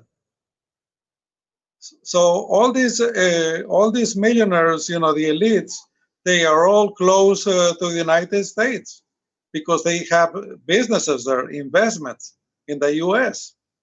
So they follow the line of the United States. So it is not in their interest to have democracy, the way it is supposed to be. But they keep the people of Ecuador misinformed in order to keep their interests on top of everybody else. So how was it, Jose, that the Ecuadorian people were able to have the social revolution that brought Correa to power? Can you explain that to us? Yes, that process came after we had, in 10 years, we had 7 presidents. Can you imagine? Yeah, sounds like Australia. Sounds Yes. like Australia. Yeah, and those 7 presidents came after the government, the president, Jamil Mahuad. He made an executive decree to close all banks. All banks. People were denied their right to have their money.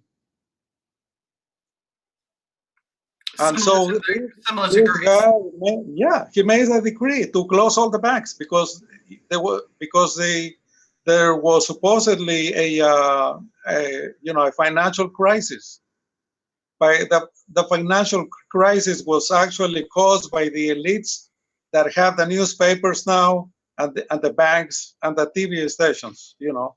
They were borrowing money from the government, lending it to themselves, and then taking that money outside of the United States.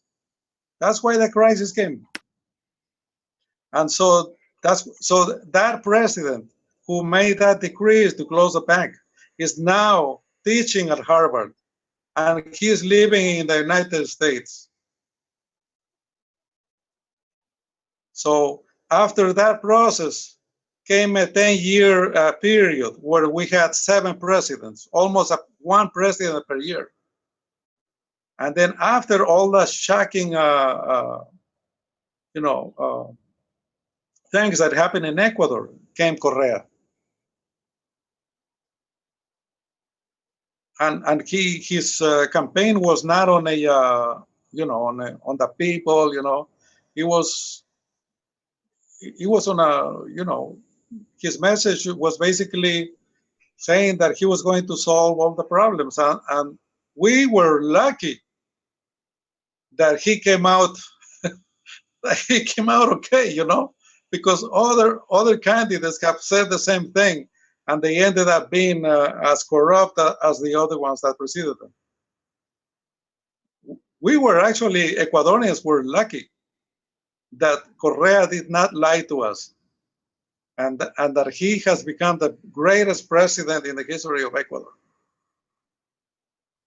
And now this guy, Lenín Moreno, is destroying all of it at a light speed. With respect to Moreno destroying everything, just as you're saying now, yes. One of the points I gleaned from Correa's article was that the referendum that has allowed Moreno to do all this was actually planned by the opposition that Moreno beat. So yes. Essentially, what's smoothed everything and facilitated this total takeover of the country and the fascist turn that it's taken is simply that Moreno, and correct me if I'm wrong, I just want to ask, do you think this is an accurate description? Moreno has simply switched alliances and simply effectively become a member of the opposition party that he beat, and simply push the agenda that was already in place to remove the previous structure of the government under Correa. Sorry, that's a long-winded way to put it, but simply that Moreno is just colluding with the previous plans of the right-wing party in Ecuador. Right. Well, Lenín Moreno is an opportunist. he wasn't waiting in line until his turn came. Yeah. That's basically what it boils down to. This is a guy who was waiting for his opportunity. And when the time came, he grabbed it. And there he showed what he really was about, an opportunist. Yeah. And the media essentially was already on the side of the right wing, as you described. So yes. It was a close election, as I recall, that Moreno won. But and that was largely because the mood in the media had become increasingly hostile and successful in this campaign of hostility against Correa. So now all these things happen with the referendum, the inversion, yes. the total gutting and replacement of the Constitutional Court, etc. And the media talks about it as if it's all normal, natural, and just uses yes. Calm adjectives that bizarrely validate all of these things. And people, especially internationally as well, take that view of Ecuador, that it's been, for instance, I see on various economics websites and things like that, the view that this is great, that the Correa's repressive regime has been wiped out, and now we have a situation which is amenable to the usual suspects, the IMF, etc., and rearrangement of loans for Ecuador that are tied to U.S. interests, etc. Yes, well, he made an agreement with the IMF. Yeah. And the usual, cut social spending, cut medical spending, health spending, cut social services, cut, and and fire government employees. So all that is going to create an economic, recession in a country, where you remove, a good percentage of the investment of the economy in in a short time. So right now we are in a recession, and the IMF is the one that is behind this. They want us to, as I have said before, they want us to become a borrower nation, not a productive nation. They want us to borrow money and pay, and because they live on the interest. I'd just like to add, so I don't have much more to contribute in this context, but I will say that we are making some progress towards getting articles together on this, and that some are coming out from other sources. Just today, there's a very good article specifically addressing glass and the situation of persecution in Ecuador that just appeared on Counterpunch. There's been a couple on Counterpunch. As I mentioned, Correa's article was on Counterpunch.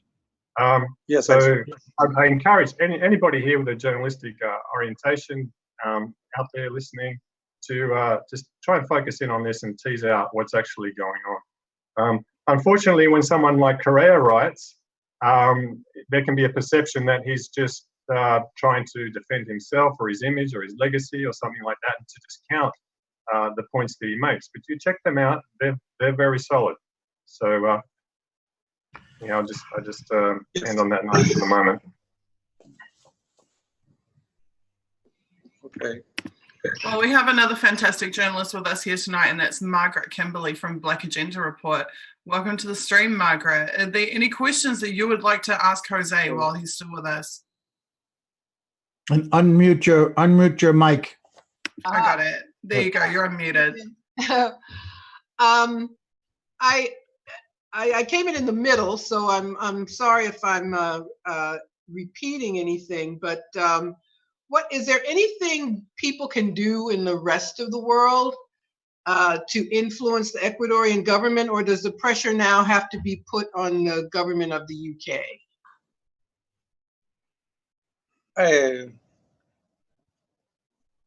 Well, you see, the guy who's making the decision on Assange lives here, and that's Lenin Moreno.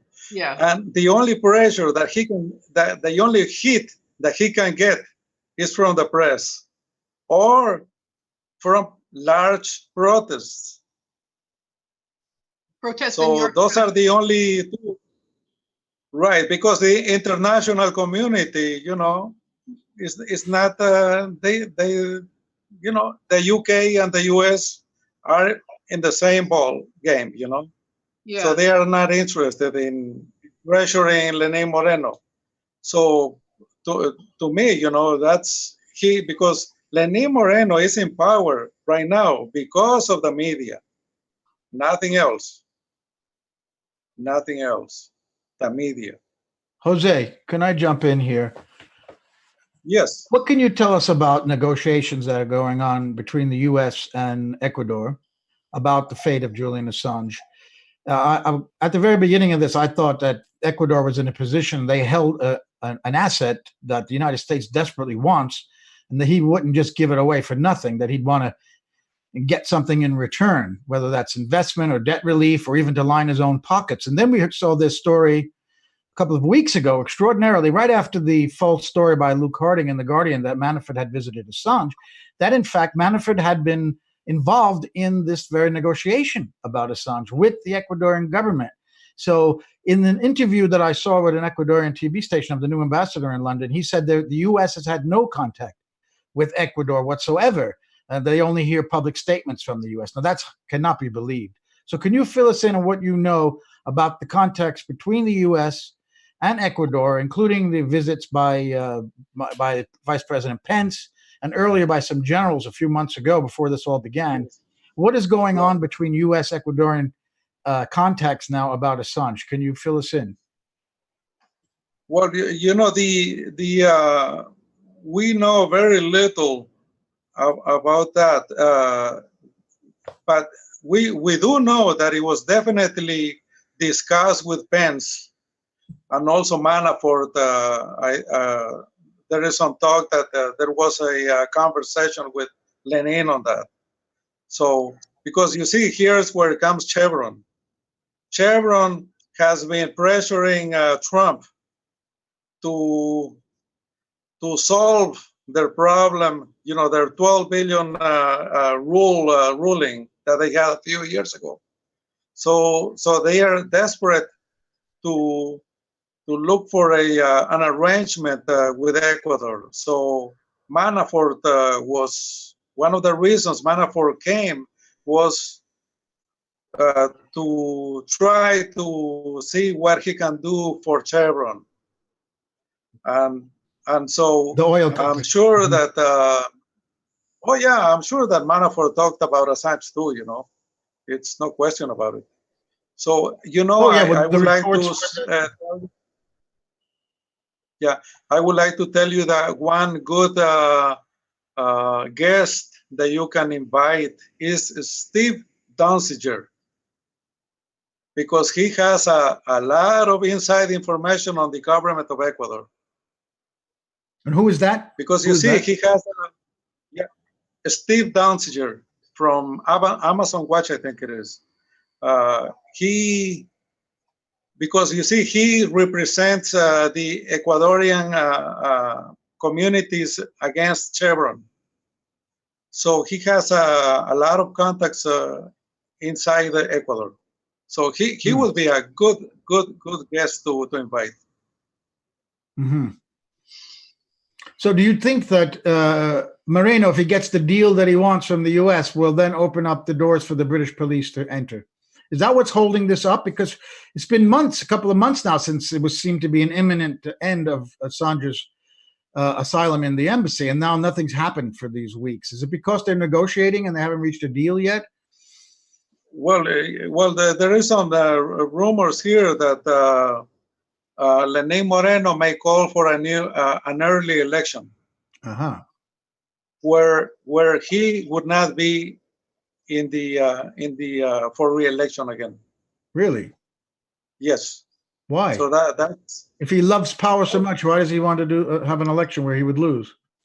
well, yes, and because he's the polls in Ecuador are plummeting on him, and the way he's going, he's not going to have anyone interested in what he says.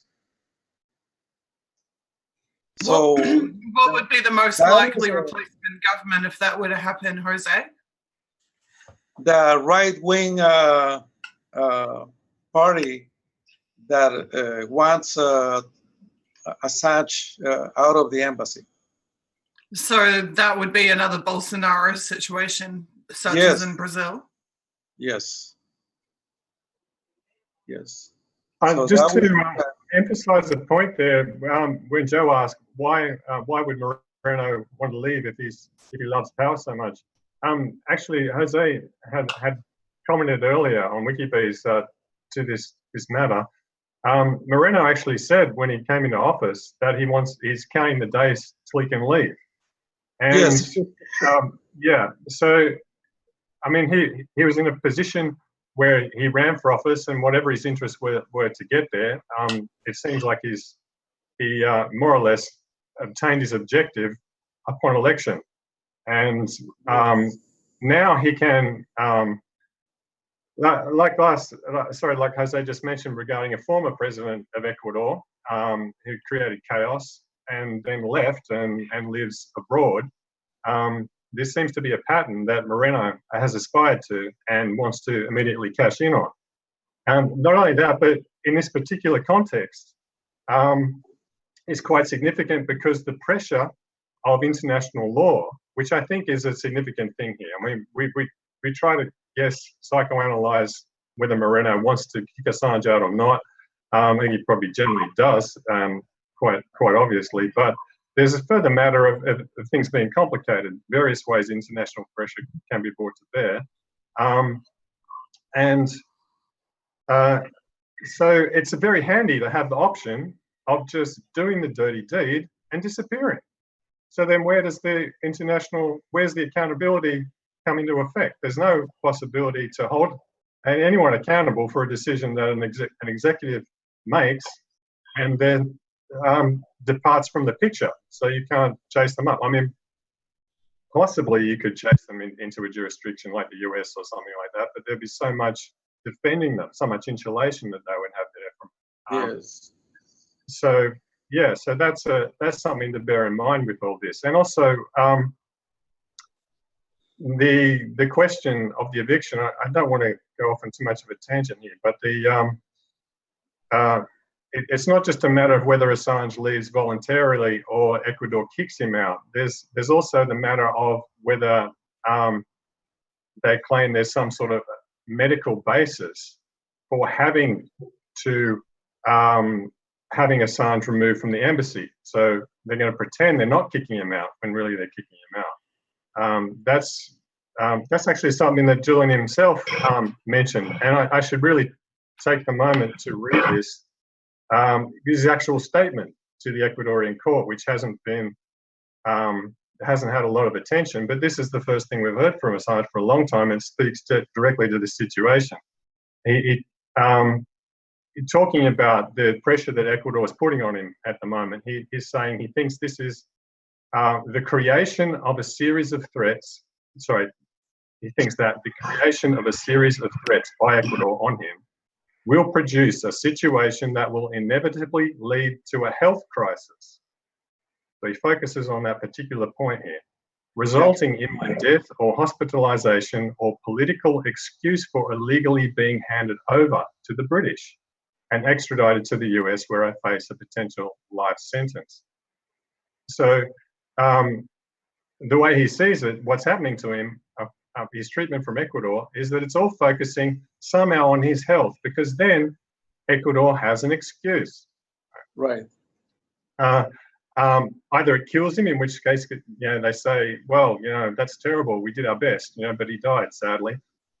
or he gets hospitalized. There's some medical emergency, and they could possibly precipitate that by some means of espionage, I don't know, or a political excuse. So Moreno has already said several times that it's just not appropriate for somebody to be in an embassy that long. So, and obviously it isn't. You know, he's not getting, his health is deteriorating. So there's a cover there. Ecuador can say, well, it's not our fault. You know, we can't give him what he needs in the embassy, even if we wanted to. So I think that's something that, and certainly Julian is bringing this up, and I think we should raise awareness of this particular issue because it's a dirty trick. And also in Garzon's lawsuit, you can fight dirty tricks by teasing them out and exposing them. And Garzon's lawsuit that was dismissed by the provincial court, and again they have referred it to the non-existing constitutional court, will appear in February. In that lawsuit, I'll just quote a bit regarding this medical issue. Probably the most threatening element concerning medical care is the power that paragraph 30 of the new protocols that Ecuador imposed on Assange. Paragraph 30 grants the head of the diplomatic mission in the embassy, in case of a medical emergency, to transfer him to a nearby medical centre, something that would put the asylee himself at serious risk because the British authorities have expressed their intention to detain him under any circumstance.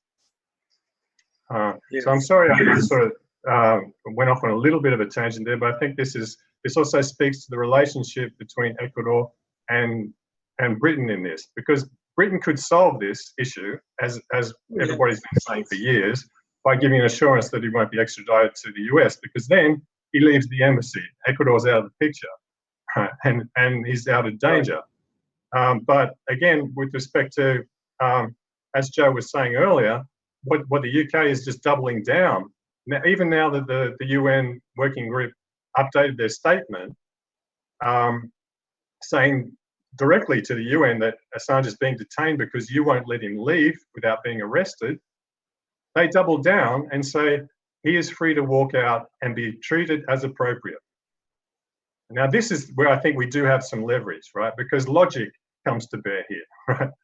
Either that statement means he is free to walk out without being arrested, which is tantamount to saying, okay, we release him from detainment, right? Or it means he is free to walk out and face arrest, which is to say we detain him and want to tighten our grip. In other words, there's no logically coherent way to interpret their statement that he is free to walk out. And I think this is obvious to everybody. It's obvious to the people saying it, and it's obvious to the people hearing it. And this, I think, is a point that we should really bring to bear as much pressure as we can. Joe, if you could remind us who tweeted that. You said the response to the UN working group was tweeted out by some official. The Home Secretary. The Home Secretary. Okay. Well, I think that's where and as Ray said regarding holding Pompeo to account with the German Parliament and European parliamentarians, their representatives should move in that direction. I think they should also move on the Home Secretary and ask him to clarify how his statement can make any sense that Assange is free to walk out. Yes. Well, you know, remember that right now, Lenín Moreno is in Spain, and the president is the vice president that he chose, who belongs to the party that wants to remove Assange from the embassy. So we have a president right now that is taking Lenin's place. The people of Ecuador did not vote for him, you know. So you know, that's the situation we have now. And I was going to say also, what would happen if the fire alarm turns on at the embassy? Yeah. There's also the matter of it being possibly being transferred, the embassy to somewhere else. Right. Well, yes. And the embassy has been purchased by a new owner. There are many things here that are very precarious. Exactly. So, you know, So we do not know. They are saying that Lenín Moreno might resign while he's in Spain. Right. Yes, that's what Rafael Correa tweeted about that. So in that case, we would have a president that we didn't elect, and that he would be, he would be the president. Right now, he is the president. Is that right? When he's out of the country, the vice president is the acting president? Yes, I think most constitutions are that way, Yeah, this is correct. Same in New Zealand. When Ardern goes overseas, Winston Peters becomes acting prime minister. Yeah. Okay, I think this has been a really enlightening and significant conversation, particularly in terms of where we should be focusing our efforts going forward. Having been involved in supporting WikiLeaks for 8 years, Sweden was very much the focus of our campaigning. We were running boycott campaigns against Sweden. We were putting all our efforts into pressuring Sweden to not persecuting Julian. Now Sweden's completely out of the picture. There's been a lot of effort to try to get Lenin Moreno to see sense and to free him. But from everything that you're telling us, it seems that that's not going to be possible. If that does happen, it will have to come from the Ecuadorian people, more so than from what's happening in the international arena. If, as you say, 36 European members of parliament from 12 European countries means nothing to him, that it will need to be Ecuadorian media or Ecuadorian citizens protesting to change the situation on the ground in Ecuador. That tells me very clearly that, just as was mentioned by Simon and by Joe, that our efforts going forward and those of the MEPs should be rightly focused upon the UK. Yes.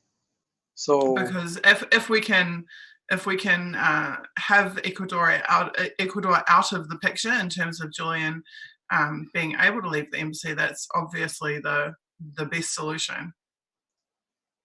Yes. Well, I would like to ask a question. Is there a legal way of blocking the Ecuador from evicting Assange using the UK laws? I wouldn't have a clue about that, unfortunately. I can tell you, though, that Julian's legal team absolutely have considered every single conceivable option on that front. Okay. And, of course, his legal team are mostly based in the UK. Well, the UK signed on to that Convention on the Rights of Refugees, and one of the main points of that is not to have him removed and sent back to a country where his life would be in danger for political reasons. So if the UK follows their own law, which I presume became British law as well when they acceded to that treaty, they cannot get him. They cannot take him out. They cannot force him back to the US. It goes against the convention that they signed up to. Yes. But again, they don't seem to care very much about that, do they? You're talking about dictatorship in Ecuador. Oh, yes. When it comes to certain issues in Western countries, we come pretty close too. Oh, yes, I'm sure. One last question I would like to, do you know how Julian Assange is getting his food? I believe that his legal team have been bringing him in food. Because I remember that the embassy there does not allow the legal team every day to come in to see him. Is that right? Correct. There had been some question of whether he had received food at all during an Ecuadorian holiday period when the embassy was shut. Certainly, Stefania Marizzi, the Italian journalist from L'Espresso, has said that she, when she saw Julian in the embassy recently, that he was very skinny and underweight. Yes. So that is very worrisome, you know. Well, okay. I must say good night to all of you. Thank you so much. It's been an honor talking to you all. So, well, thank you, Jose. Very enlightening what you gave us tonight. Thank you. Your coverage is brave, Jose. Too. We need to acknowledge that what you're doing is very courageous, and we deeply appreciate you getting that information to all of the viewers and to ourselves. So thank you. Good night to all. Good night. Good night. Good night. Ray, did you want to say something? I thought I saw your hand raised. Well, I was just going to beat a dead horse here. Probably not worth doing now that Jose is gone, but when Susie was leading into how it was that Correa got elected, there must have been some sort of constellation of forces that elected him anyway. And it seemed to me that if we could identify that constellation of forces now, and if it's the media, try to figure out some transmitter that we can set up and get the real information to the people suffering as they are under Lenin Morena, that might be an idea. But I think with Jose gone, that idea probably is probably not worth much anyway, but we might want to think about it in the future. Oh, no, I have to say, Ray, I think it's a fantastic idea because as Susie said, and I agree, I think the focus now needs to be on the UK, but we should not put all our eggs in one basket by any means. And the issue of Ecuador is still vital in terms of public opinion, in two directions, right? So in the English-speaking world, if we can understand what's going on in Ecuador, that completely changes the perception of Assange's predicament there in the embassy, and counts very strongly in the favour, and brings pressure to bear on Britain as well, directly. Right? And from the other angle, the Ecuadorians, if their media has a chokehold on them, so they're not getting an accurate representation of what's going on in their own country, well, then it seems to me that the only significant resort is international media. If we make a story out of Ecuador, Ecuador has to deal with that in their own media somehow, and that creates an entry point for the awareness of the Ecuadorian people, a very powerful one, I think, because the situation is very clear to anybody who has an overview of what's actually going on, and there are some very strong and clear voices like Correa's, which are vital here, and Correa still has quite. And I'm speaking a little bit from the things that Jose has informed us of over the last month or so. Correa is effectively the leader of the only party that has anything to do with his legacy now. So Moreno was a part of Correa's party and won on that basis, and then basically kicked the essence of the party out of the party. And the party itself saw this coming and tried to fight. Right? They tried to kick Moreno out first. The party itself tried to kick Moreno out, and they that's entirely legal and valid for them to do. But they were some other body in Ecuador refused them to do that. So essentially, Moreno stole the party for himself, and the essence, the life of that party had been totally kicked out and had to reconstitute itself. Now it's done that, and Correa is the head of it, essentially, in exile. And so there is a strong connection, and I think the international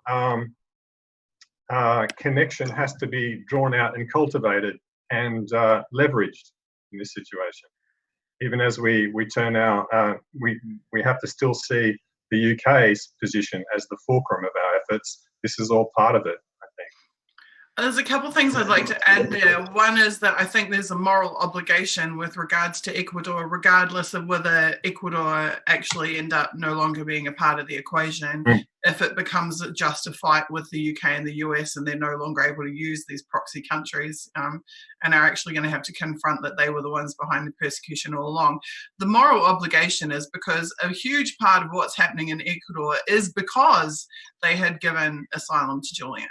Any country who had given asylum to Julian and protected him for as long as they have was going to have very serious targeting.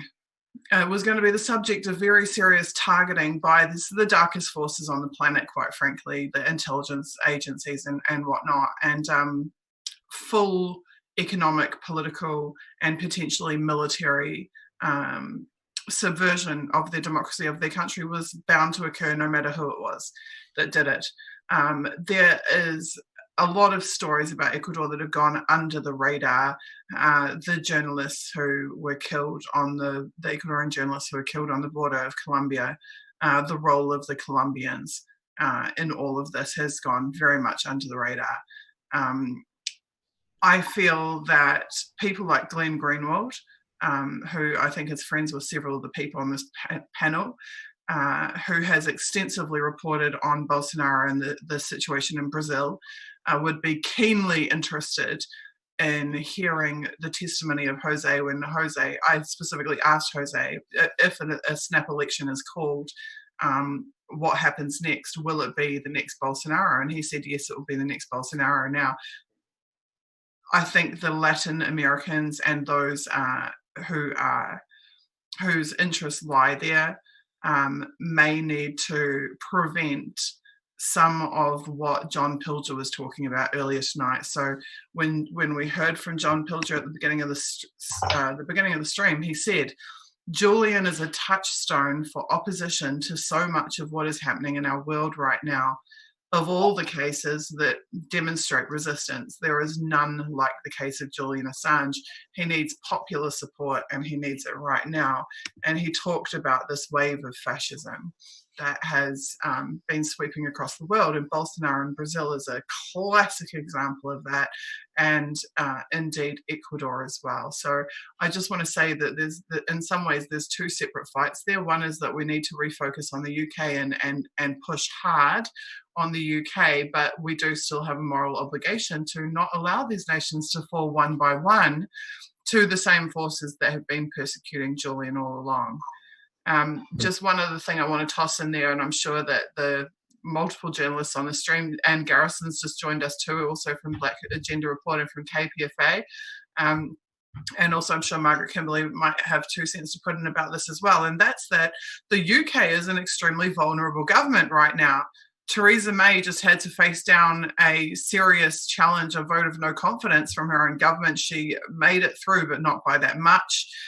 There is massive popular dissent against the Tories in the UK.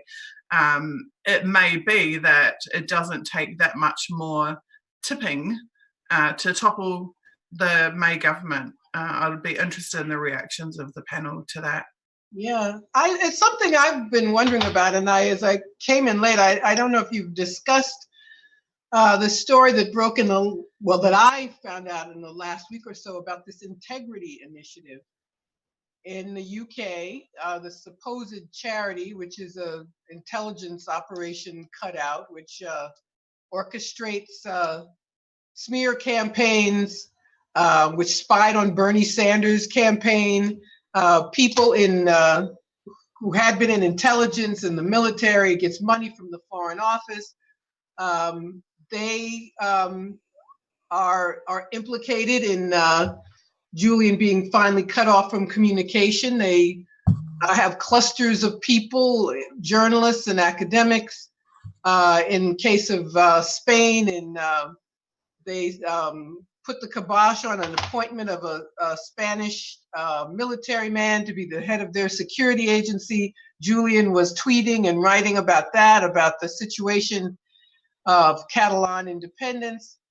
And it reminds me of a couple of things. One, we talk about other countries being dictatorships, and I wonder, we think we live in democracies, but we have these people who aren't in power, who are running things, who deprive people of their rights to free speech, who are agent provocateurs.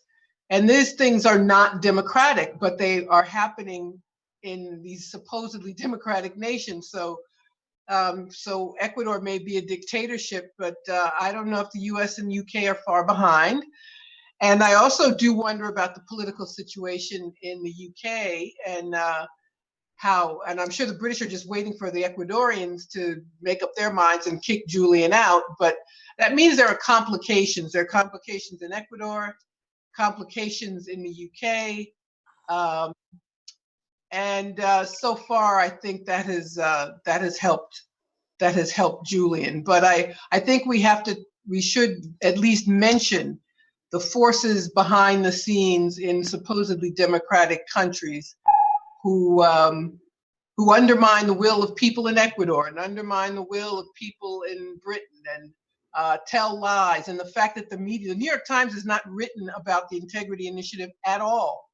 The British press has tried to ignore it. There's some investigations in Parliament, but it's the kind of things that impacts what happens in countries we like to think of as democracies, but which in fact are not. So those are just some of the thoughts I had about some other things that are impacting Julian's situation. Well, that has just jogged my memory about something very significant, which is those revelations that you were just talking about, where they actually spied on and infiltrated and subverted political parties in the middle of a campaign in a democracy. That reminds me of a WikiLeaks publication. I personally think, from a Western perspective, it was one of the most important revelations, and that was CIA dispatch documents ordering the human intelligence spies of United States, Canada, United Kingdom, Australia, and New Zealand, dispatching their spies directly to infiltrate the parties in the I believe it was 2012 French presidential election. Now that was a deliberate act of basically sabotage, but certainly espionage against the election of an ally. It was an act of collusion. I would even go so far as to say it was an act of collusion to manifestly impact the outcome of the so-called democratic election of an ally of the United States. Furthermore, it was a total and complete revelation about the subversion of the autonomy and independence of the intelligence services of the Five Eyes, because it proved that New Zealand spies are taking orders, in the case of my country, but certainly the rest of the West, this is true as well. They're being dispatched by a foreign power. This is so far against everything that you could ever conceive of in terms of sovereignty for a nation. So we had an intelligence oversight panel. We had actually two special people assigned to investigate the intelligence services, and also in 2016. And it's called the Cullen-Reddy Report, Michael Cullen and Dame Patty Reddy. And one of the things that they said in the document, which has always stuck with me, is they said that the priorities of New Zealand as a sovereign state can never be completely aligned with the priorities of a foreign nation, whether or not they're our ally. So our agents must always be acting in our own sovereign interest.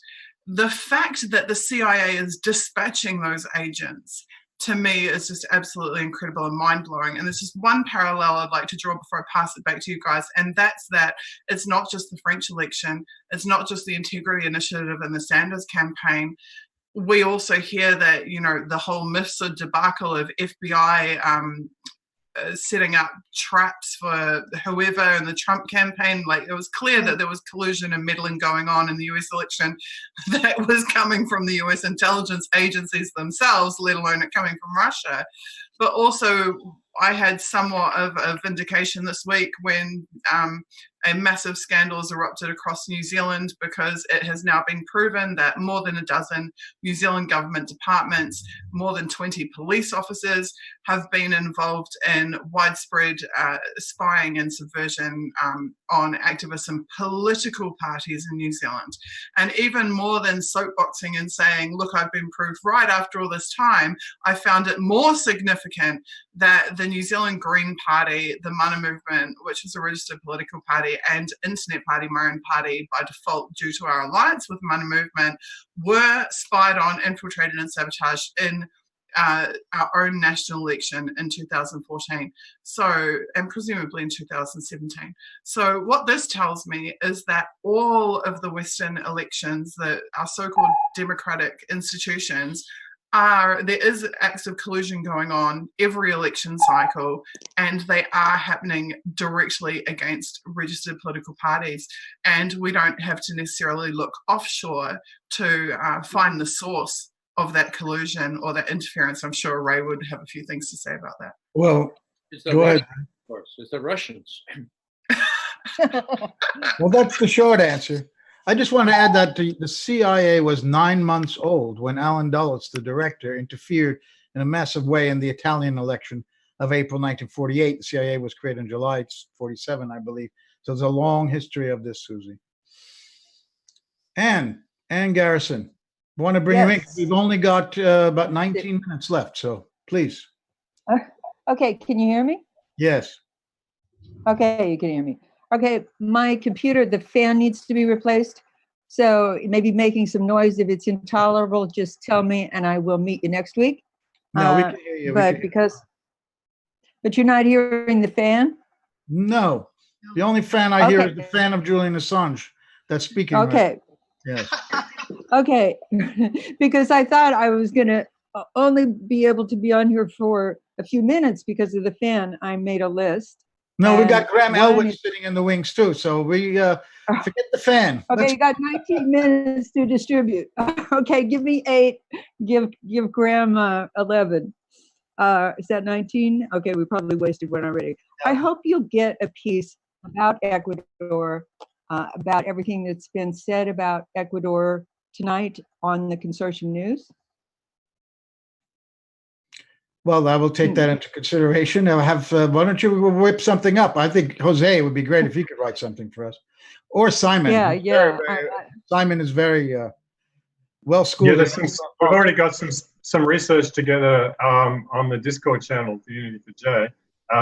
It's called Real Time Journalism. That's it's not far from the top of the Discord. It's a bit difficult to navigate in there, but it's under the actions subheading, and it's about 3 or 4 channels down from there. It's called Real Time Journalism. Simon's done some great pieces in the past for antiwar.com, so I think he would be a fantastic recruit for writing for Forget antiwar.com. Back to Anne. Yeah. Okay, I want to know, does anyone have a list of the members of European Parliament who have signed a statement in support of Julian? Yes, that their names appear on the statement itself, which has been tweeted out by WikiLeaks, so we could get you that link. Yeah, I follow WikiLeaks Twitter feed, but somehow I haven't gotten it. I sent a letter to the only European parliamentarian I know who is a Spanish delegate today, but if she's already on the list, there is no point in my spending any more time on that. Now, I want to tell you a number of the ways I really appreciate this stream. One is that last time I said that I was going to call the Unitarian Universalist Church in Berkeley and see if we could arrange a forum about WikiLeaks Julian and his situation. And I didn't do this until about an hour before the stream started. And I was saying, I said I was going to do that last week. I better do it. It only took an hour to set it up. Now we have to name a date and organize it. But they said, yeah, sure. We'd love to do that. And there's some interference coming from your headset. You might wish to pull it out and just speak directly into your mic. Maybe it's the fan. Maybe it's the fan. I think it's her headset. It sounds like the jack to her headset. It's the fan. Okay, well, why don't I sign off and meet you again next week? Just know that I arranged this event at the Berkeley Unitarian Universalist Church. Yeah, you've broken up. I'll tell you more next. Okay. Thank you, Anne. That'd be great if we could have you back. If you could rejoin the stream next week, that would be awesome. And you have been doing amazing work, also in covering these streams as well. So thank you for that. Margaret, is there anything else that you would like to say? Well, it's interesting what you were saying about the so-called 5 eyes, a term I only learned this year. But these other nations, your native country or Canada, Australia, UK, they're puppet governments of the US. And that's why we have to be so concerned about Julian. If the US wants him, if the UK believes they can overcome these complications, they'll turn him over. We should hope, for a variety of reasons, we should hope that the political crisis continues in the UK. But that's one of the biggest reasons. It has to be as difficult for them as possible to do business as usual. And turning Julian over would definitely be in that category.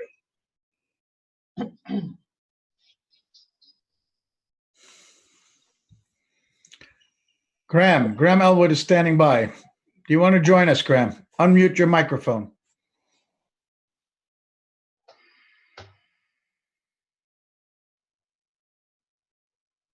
There you go. Can you hear me? Yes, we can.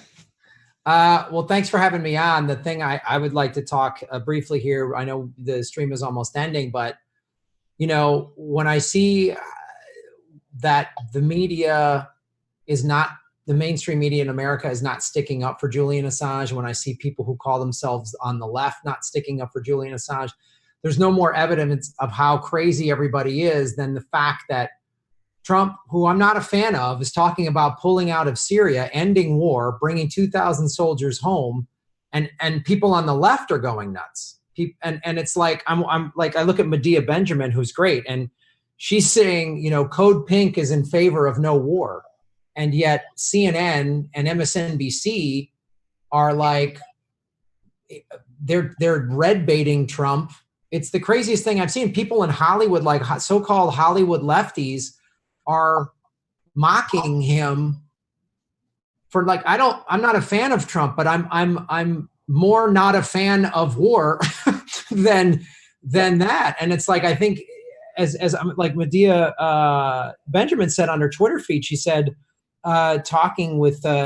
she said, perhaps this is the time to see which groups put peace over partisan politics, because she's like, Code Pink is absolutely in favor of pulling out of Syria. And I've seen prominent Syrian people saying, you know, we've been out, Russia has been in Syria since the 70s, the United States hasn't. They, you know, and whatever Trump's real reasons are, I don't know, it's crazy. But the fact that we're in this sort of surrealistic, upside down world where, I mean, like, I've said this before, but it would be as though if imagine if in the 70s, Hollywood liberals, you know, went after Jane Fonda and stuff like that. Like, it's just, we're in crazy times. And, you know, it's called, I heard somebody coin I don't know if they coined the phrase, but one of the writers on the Black Agenda report said it's called Trump derangement syndrome.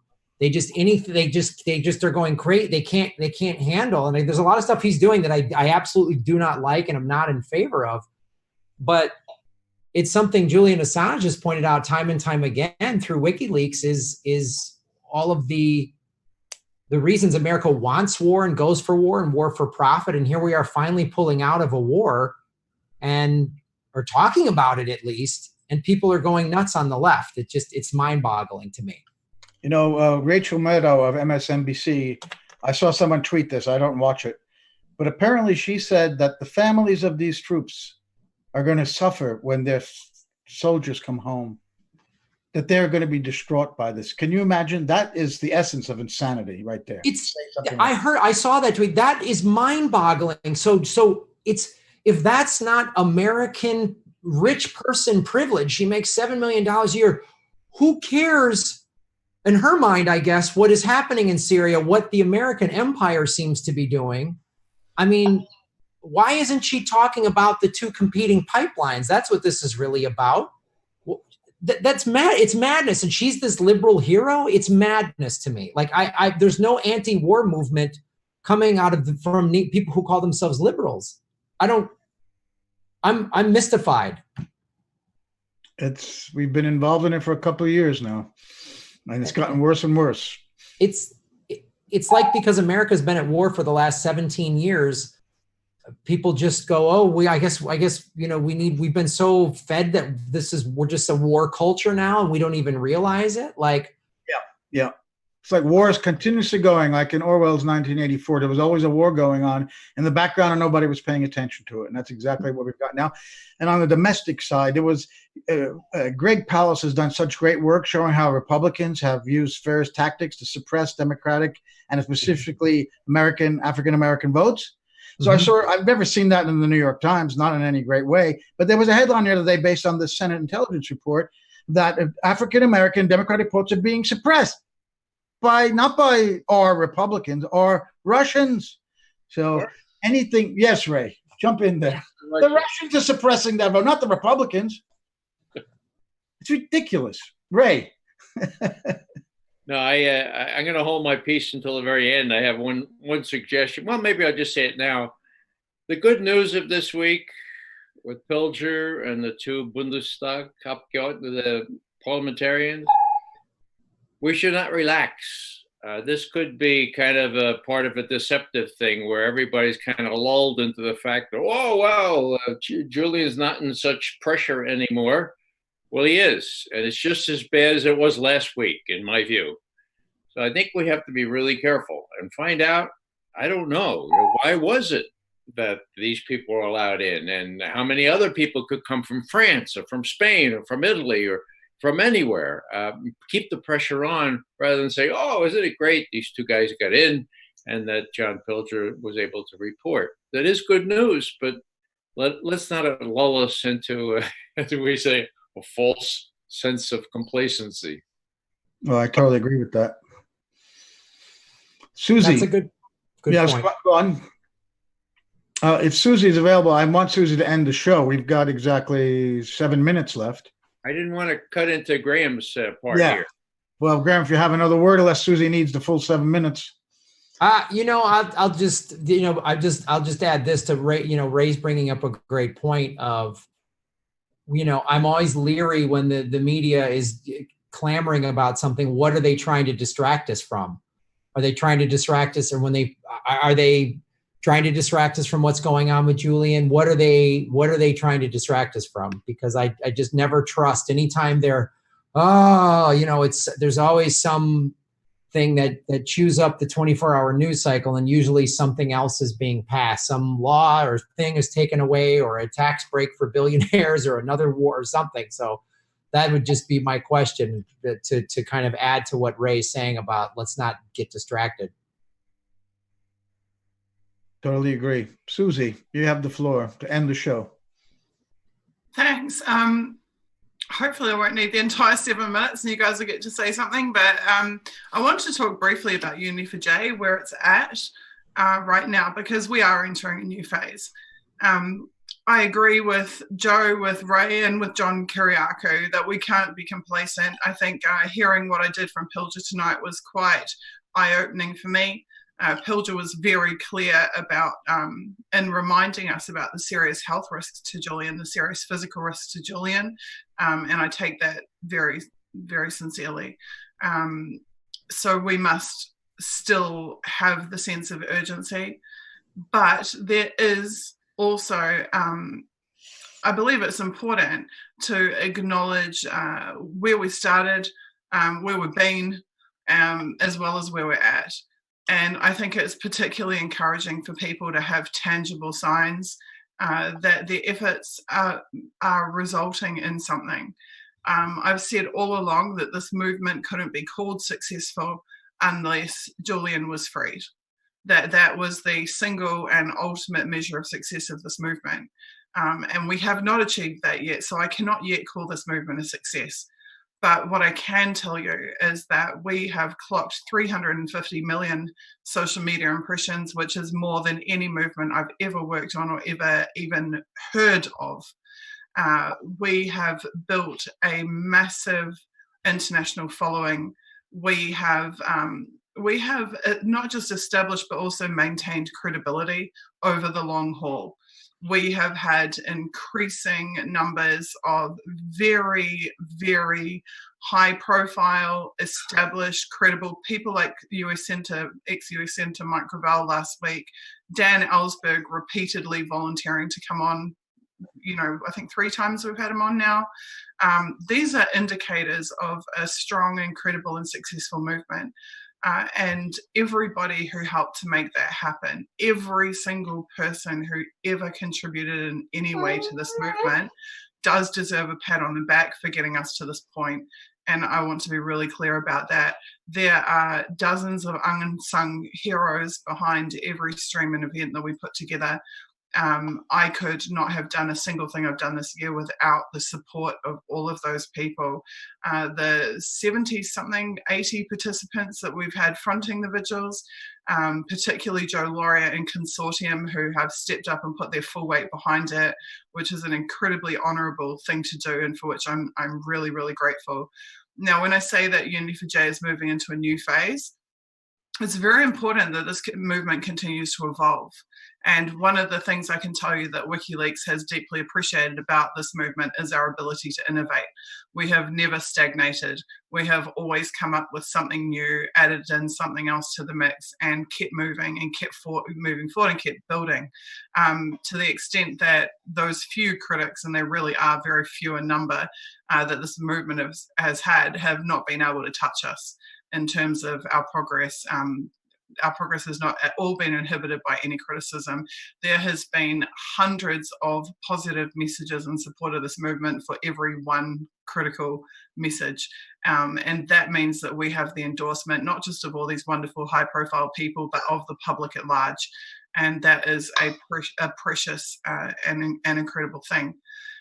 Now, I don't think she'll mind you telling me that I was having a chat with Julian Assange recently.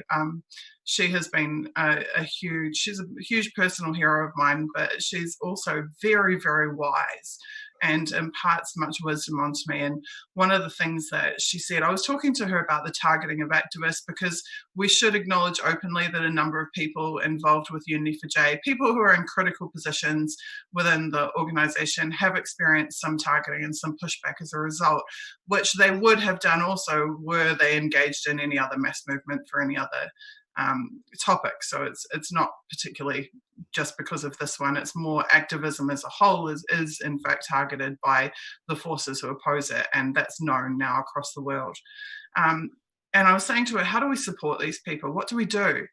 And she said that one of the best things that we can learn to do is to give whatever we can and then to pull back when we need to, and to move on to other things and put our attention elsewhere, to allow others to rise in our place and give what they can. And that I know this too from my experience in other movements, the best activists, the activists who are able to maintain long activism careers, and by that I don't mean financial at all, I mean careers in terms of their consistent activity for movements and for causes, are the ones who, as we say in activism, practice self-care, looking after themselves physically and their environment and maintaining stable relationships in their personal lives and stable conditions in their personal lives, knowing when it's time to step back and to let someone else step in. And by doing that, we make moving targets of ourselves. It's a lot harder for the intelligence services to have to, what is that game, the kids game where the little chipmunks pop up and you have to smack this one, that one. Whack-a-mole, thank you, whack-a-mole. This is what we have to do within the movement. We have to be the little moles in whack-a-mole. We stick our head up, we do something amazing, and then we pull back and we let someone else stick their head up and do something amazing. So many things have all come to a head, both in Unity for J in a positive way, and also for myself personally. So for the first time, I find myself in a position to be able to do something about the negative experiences that I've had being a target over the last 6 years. And that's a very unique situation for me, that I now have avenues in which to do something about that. So, and also now that Unity for J is having impact within the political and diplomatic sphere, it's pretty clear to me that there are very credible, good, hardworking people willing to step up and fill that vacuum when I step back. So I am not going to be doing any more media appearances for the foreseeable future. I'm going to be pursuing health and happiness in my personal life and moving on to some other important projects, which I have commitments to as well, outside of the activism sphere. So you will see me continue in journalism in some capacity, but you'll also see me being a lot quieter than I usually am. It doesn't mean I don't support Julian or WikiLeaks. To the contrary, I'm with them to the end. And I will do whatever I can for all of the people who have been a part of this. But I have every confidence that the vigils under Joe Lauria and consortium will continue to grow and be fantastic and to have impact. Unity for J in terms of social media assets and Discord will continue just as it is now under the management of the 35 or so mods. So I just wanted to take a minute, and I know we're a little bit over time now, but I just wanted to take a minute to say thank you to everybody. It has been a phenomenal year, and I really do believe we've had impact and made a difference, though our ultimate goal is not yet reached. I think we're closer to that than we were when we began this movement, without any shadow of a doubt. So thank you to everybody who has supported this movement. Thank you to those who will continue to carry it on their shoulders going forward.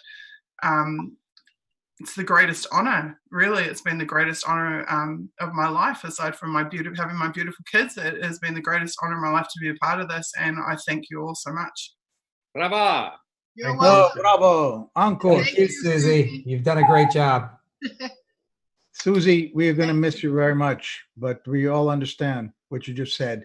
So with that, we're going to end tonight's 3-hour vigil for Julian Assange. I want to thank Graham, Simon, of course, Susie, Margaret, John Kiriakou, Ann Garrison, and John Pilger for the interview he gave to me earlier today from London. And I want to say that if there was some audio problems when it was played, I am going to post on Consortium News the original video that I recorded that will have no interference. So you can go to the website, Consortium News, and watch it fully. So with that, I say good night to everyone, and we'll see you again next Friday for the 10th Vigil for Julian Assange. Goodbye. Good night. Good night, everyone. See you, Graham. Bye, guys. Thank you. See you, Margaret. Bye-bye. We're off, Joe Booth. Joe Booth, are we offline? Well, I'm welcoming John Pilger right hope now. so. I thank him for joining us. John, of course, needs really... Well done, guys. It was another really great